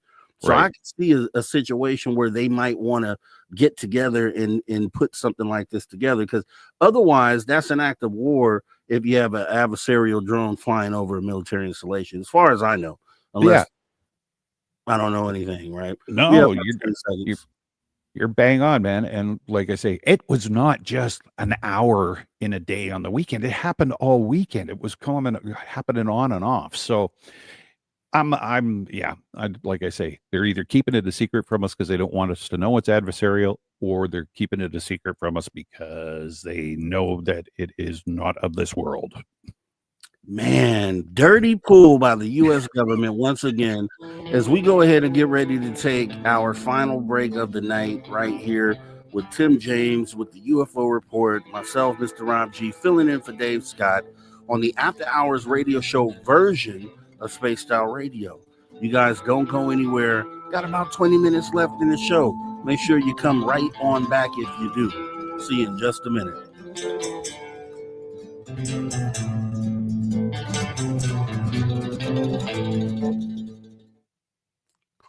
Clear. I hadn't heard that story. That's it's upsetting to me, man, because we know they're not adversarial in that case, because they would shoot them down.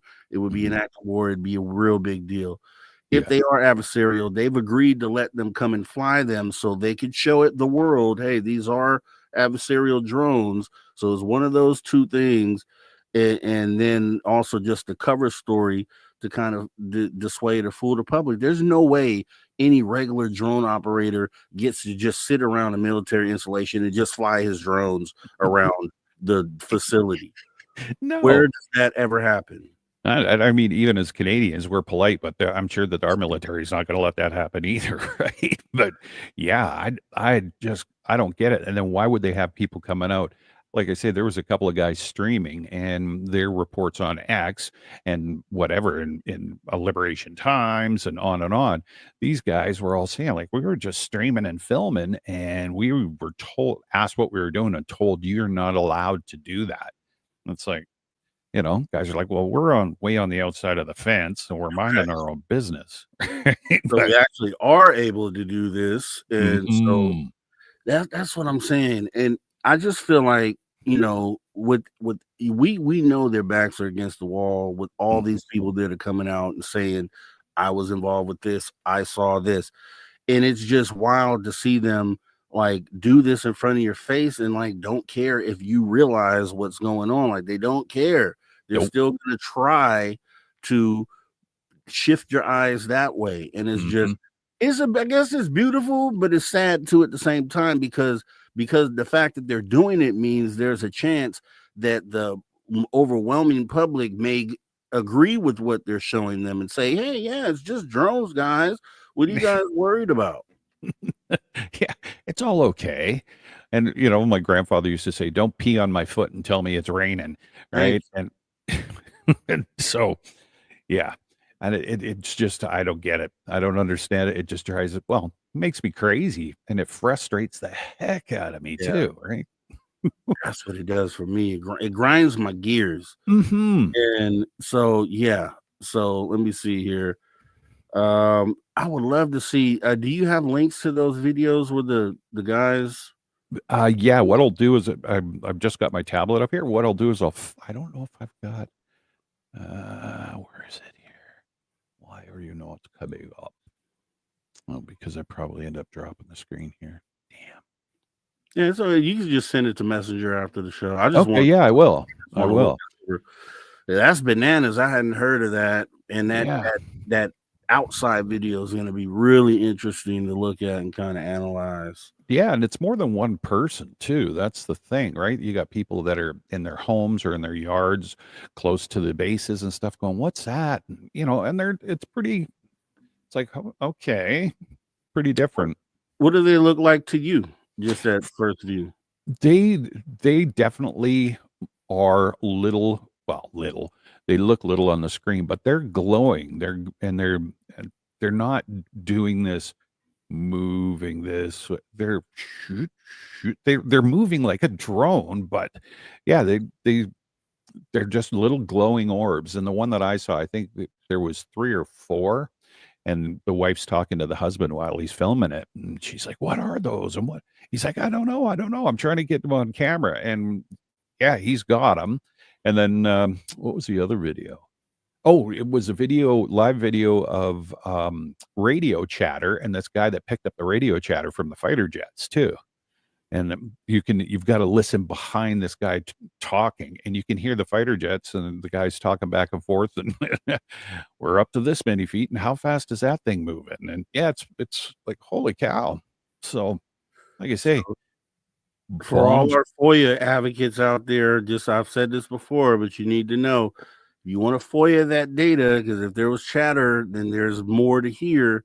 You got 45 days to get that information before the FAA purges it. So someone who does this, please do that so we can hear exactly what was being said.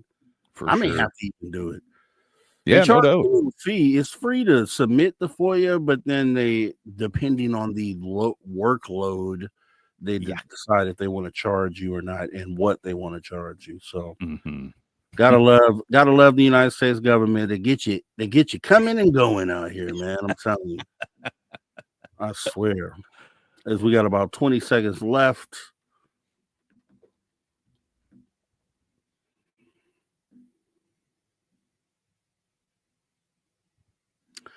And Grandizer, you said something about a question earlier. If you still have that question, post it for me so I can save it. And here we go. All right, everyone, welcome back to Spaced Out Radio, the After Hours radio show version of the show. As I'm filling in for Dave Scott tonight, my name is Mr. Rob G, and we are back with our UFO report with Mr. Tim James. Getting the information that you need, right here, right now. Don't forget, if you guys are on social media, don't forget to follow us. Instagram at Spaced Out Radio, Spaced Out Radio Show.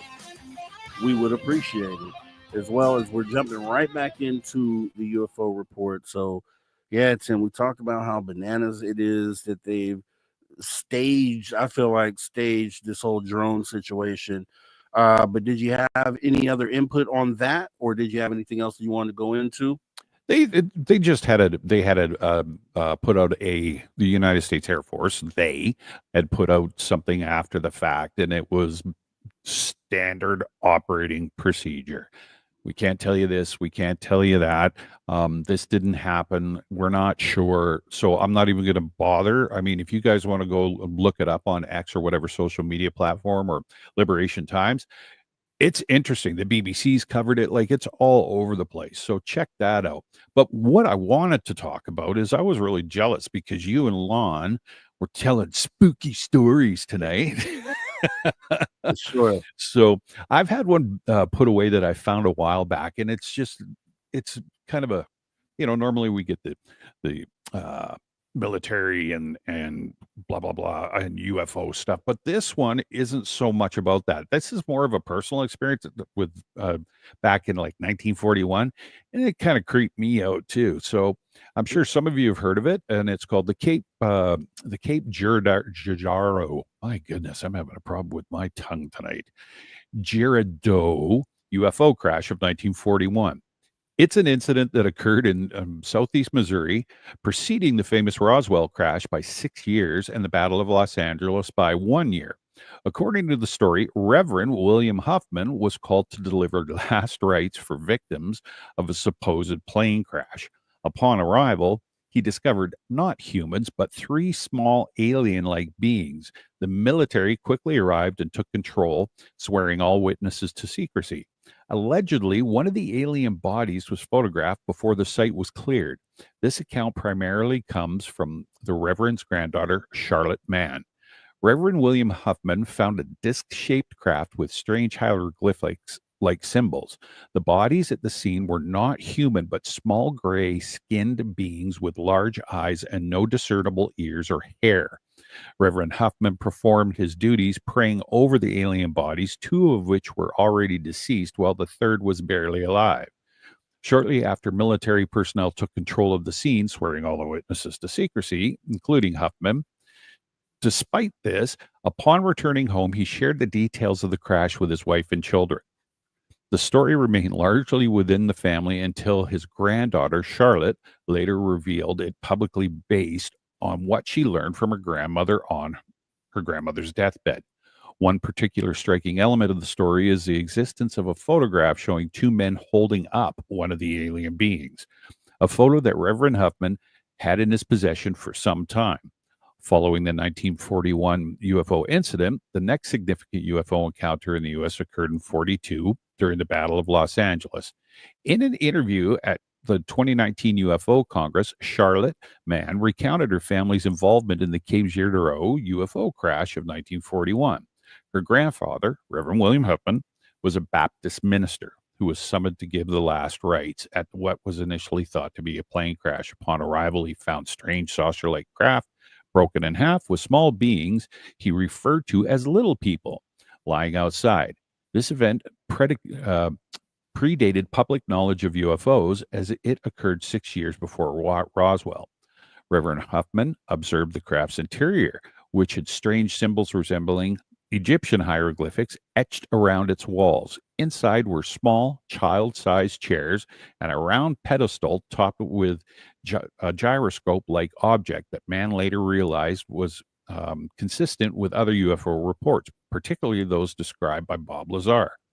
Man's account describes a photograph that her family possessed for years. The image depicted two men holding one of the alien beings about 4 feet tall by the armpits. Man remembers seeing the photo from the time she was 6, as her father kept it following her grandfather's stroke. However, the photograph eventually disappeared. The alien in the picture had octopus-like eyes, gray skin that appeared soft and fleshy, and no visible clothing. Its facial features were minimal, with small dots in place of ears and pencil-thin line for a mouth, and tiny nostrils instead of a nose. Man shared that one of the men who took the photo had used a personal Brownie camera, hiding it from the military who had arrived shortly after the crash to confiscate all the evidence. A week later, the photographer visibly shaken, entrusted Reverend Huffman with the picture, explaining that while it needed to be seen one day, he feared keeping it. One of the aliens was still breathing when her grandfather arrived. The being had long arms, 3 fingers, and moist gray skin that felt like a cool fish to the touch. Huffman, while praying for the creatures, was profoundly changed by the encounter, which deeply impacted his family and his friends. Man reflected on how the UFO phenomenon has shaped her life, stating that despite everything, she continues to share her experiences truthfully, leaving it to others to decide what they believe. I was like, right? Man. That's poor. No, go ahead. No, I was going to say that the poor Reverend, like, I mean, I read that story quite a while ago and I was like, my gosh, that poor guy. And it's one of those stories that it's a personal encounter, which are cool. Instead of, I do enjoy all of them, but I mean, the ones that are personal like that, the guy's saying, I saw him and 2 were dead and 1 was kind of dead. It's like, really? And it's like, that's kind of creeped me out a bit. Yeah. And this is a story like that. And I think I may have heard that, but not really. That's a great one right there. I'm looking at, for someone looking from a skeptic side of this, they look at this, and if I always wonder, like, what's going on in their mind, because if you can agree, which they often do, that the universe is so big, something's out there for sure, other life, and the only issue we have is how they got here, if they're able to go at the speed of light or some other technology. So that's the only thing, the only barrier in the way for a skeptic to believe or to understand that these things are actually getting here, then everything else, should also fall in place for everyone. And so when I hear a story like that, it's like, of course they're visiting here. Of course they've crashed. Of course we've potentially retrieved them. Like, of course all this stuff has happened, but it is really, cool to see something big like that before Roswell, before Kenneth Arnold, before even, like you said, the Battle of Los Angeles, which is one of my favorites. And it just, kind of points to, guys, these things probably have always come here. They've probably always at some point crashed, maybe. And this has been going on for longer than 80, 90 years, I would imagine. Well, I mean, even I think you and I have discussed it before, like even ancient civilizations and paintings and drawings and carvings and stuff, like rudimentary drawings and I guess interpretations, but they're still, they're not of this world, flying things, and you look at the drawings and stuff and you see it. It's been going, this is thousands of years, right? So yeah, by far we're just like, yeah, this has been happening way before we were even thought of. And then this is assuming in the little kink in that matrix of the ability for them to cross the vast distances. This is assuming they're coming from vast distances. Right. What if they were coming from somewhere within our own solar system? We don't even know what are on the surface of a lot of these planets in our own solar system. Exactly. So they could be the same way they come here and visit and kind of hang out. They could obviously be doing that on any of the other planets if it's habitable for them. So they could literally be making a short trip back and forth from here to Venus or here to Jupiter or here to one of the other planets that are right here. And if that's the case, then of course they'd be here and it could be here all the time. No doubt in my mind. Man, so I just try to make logic make sense for people who understand logic. Like, okay, be a skeptic, but still be logical. So where when we have these discussions and we break it down in logical terms, you're open-minded. You can say, hey, yo, that makes a lot of sense. Yeah, I could definitely see how that's a possibility. That's where we have to get around that curve. And that's kind of where we're stuck at right now, is just getting those other guys over there to understand logic and kind of understand that the God-given gift that we have to process logically is really what we need to kind of get the answers that we're looking for.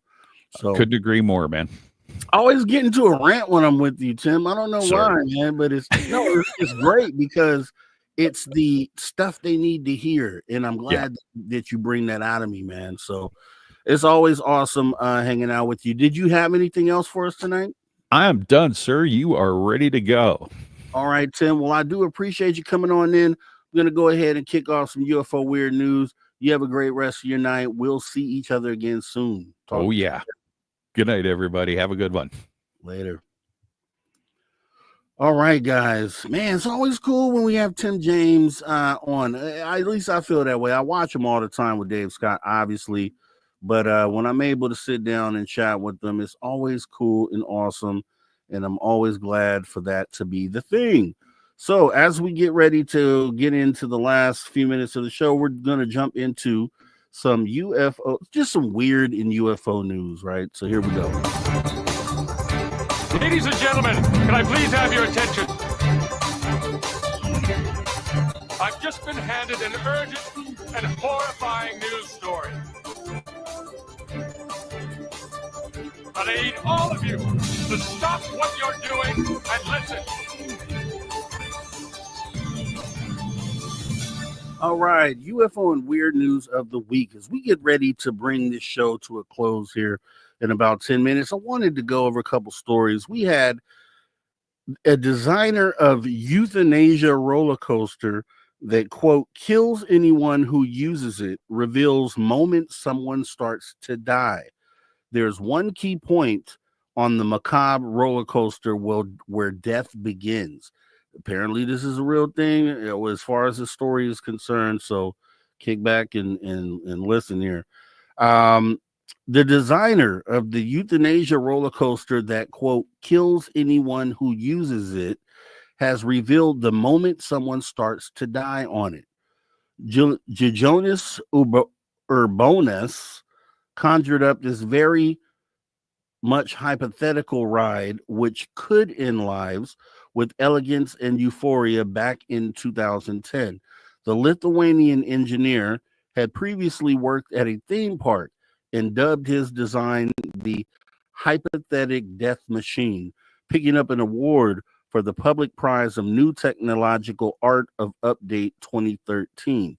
His project would see riders zoom at speeds up to 223 miles per hour across a whopping 1,600-foot stretch.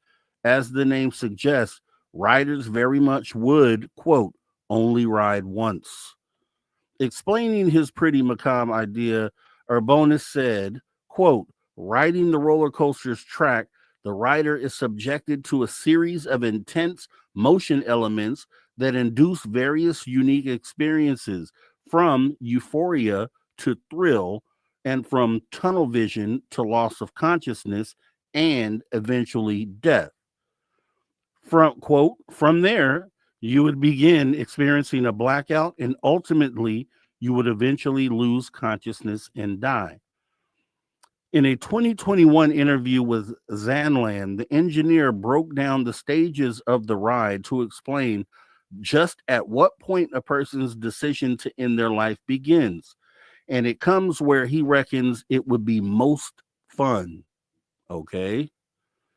As with any roller coaster, you've got a larger structure, but a taller structure, what is called a drop tower, he explained.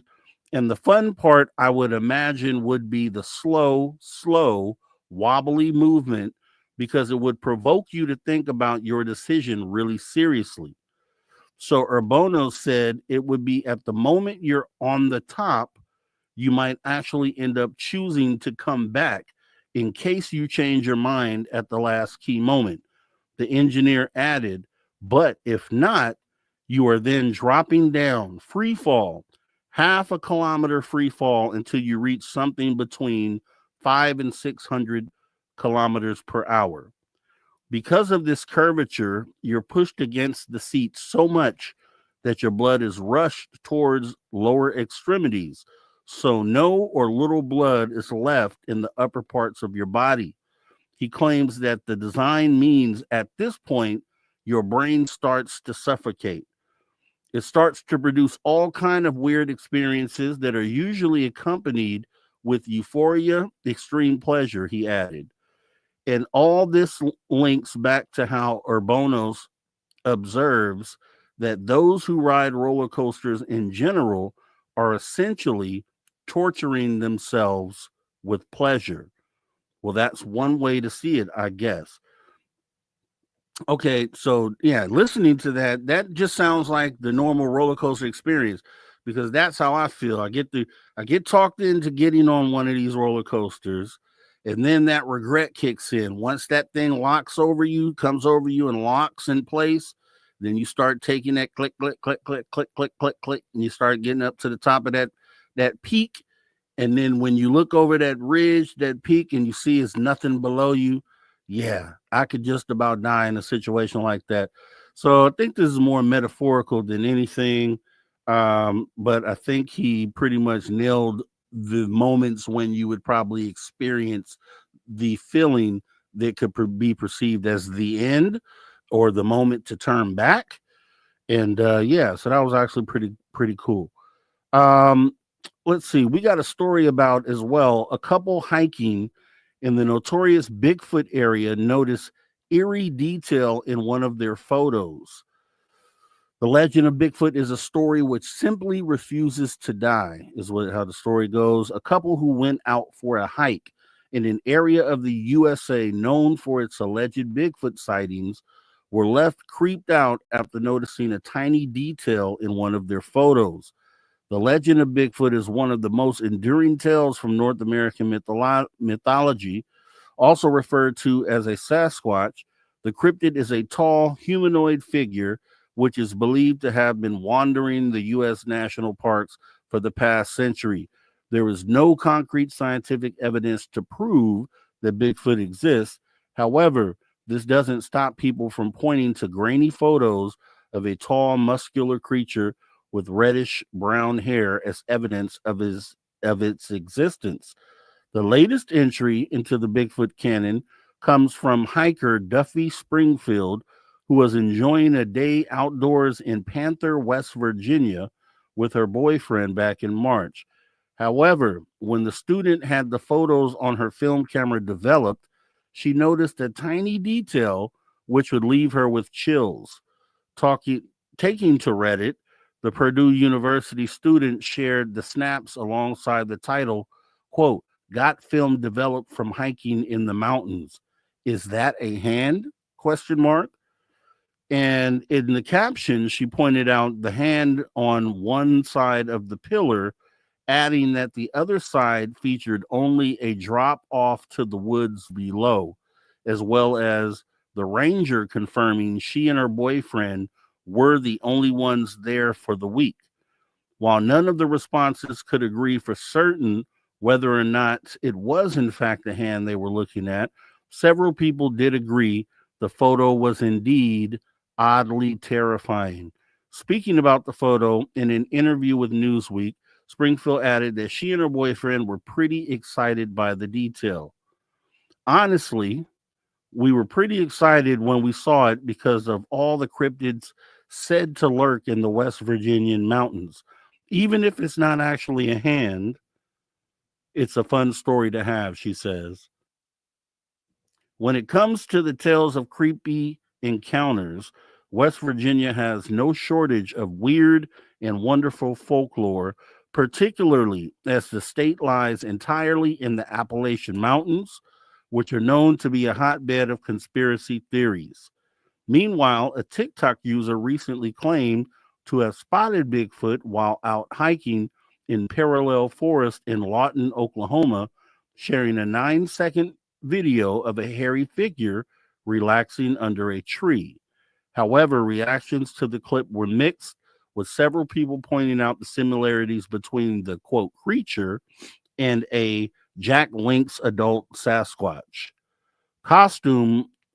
Jack Link's adult Sasquatch costume, which appears to be easily available to buy in the States.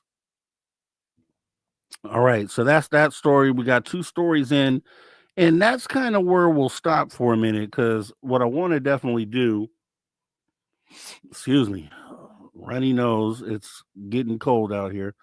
As we get ready to wrap up this show, we definitely want to thank our guest for tonight, Lon Strickler. I had an awesome time with them. This is like the second time that I've been able to sit down and have a conversation with Lon, and it's always been awesome. He has all the cryptid knowledge that you could ever want. So we definitely appreciate him for coming in. We appreciate UFO Tim James for joining us and bringing some awesome reports. The drone thing, keep an eye on that. Remember, we talked about it. Remember, this is the second story now of a recent incursion with what they're saying are prosaic drones over military installations. And then watch how that connects to some narrative that they're going to bring up down the road. So I'll say that. Also, we want to thank Steve Stockton with Missing Person Mysteries, Tales Untold, for coming in and always having awesome stories for us to share here. And I definitely want to thank everyone out there, each and every one of you that definitely come on out and support us here at Spaced Out Radio and over at my channel on Social Dig, which you guys also have to make sure that you go and subscribe at youtube.com/@ Mr. Rob G. We have great conversations over there as well. And a lot of you are members there, and I really do appreciate you guys. So I wanted to get that out the way before we wrap it up for the night. And I also want to thank the man that rocks us out each and every weekend, Mr. Ron Bumblefoot Thal, because he tells us and he teaches us to never say never again. And the phenomena is real. Whether or not you believe it or not is a different story. But it's definitely real. So go ahead and put your horns up if you were into the show tonight. Show your love as well. We definitely want to thank our viewers and listeners on terrestrial radio and digital platforms whenever and wherever in the world you may be listening from. We appreciate you for tuning your frequency to Spaced Out Radio, where we do what we do best. What's that, you ask? We own the night. Remember, Spaced Out Radio is copyright of Spaced Out Radio SOR Media Ventures Limited. It has been a pleasure serving you once again as your host, filling in for Dave Scott tonight. This is Mr. Rob G. This is the After Hours edition of Spaced Out Radio. And to all you space travelers out there, this is not a goodbye nor a farewell. However, as we go off air for the night, you can best believe that we'll be getting together again soon.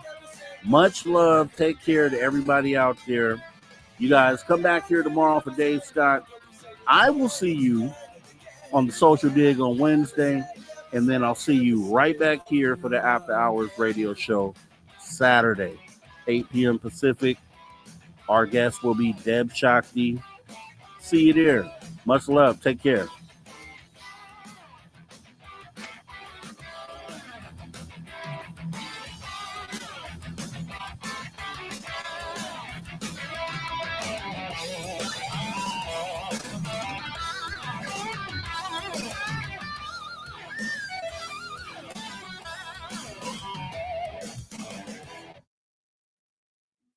All right, we are crystal clear, and we will end the podcast here.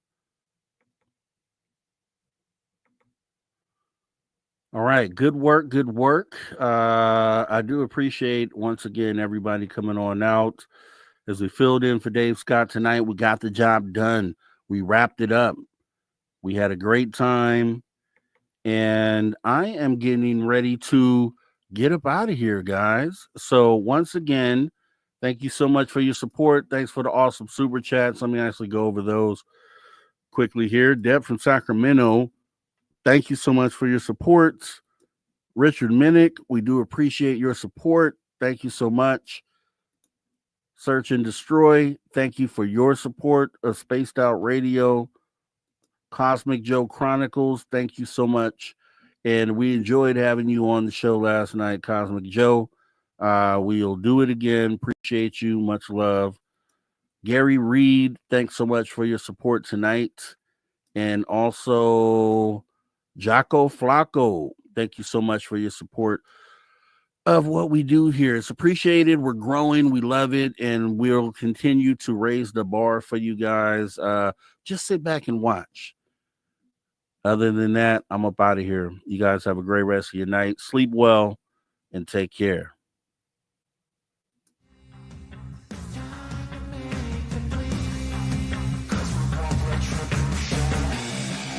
Cause we want retribution. Oh yeah, we want retribution. Oh yeah, we want retribution.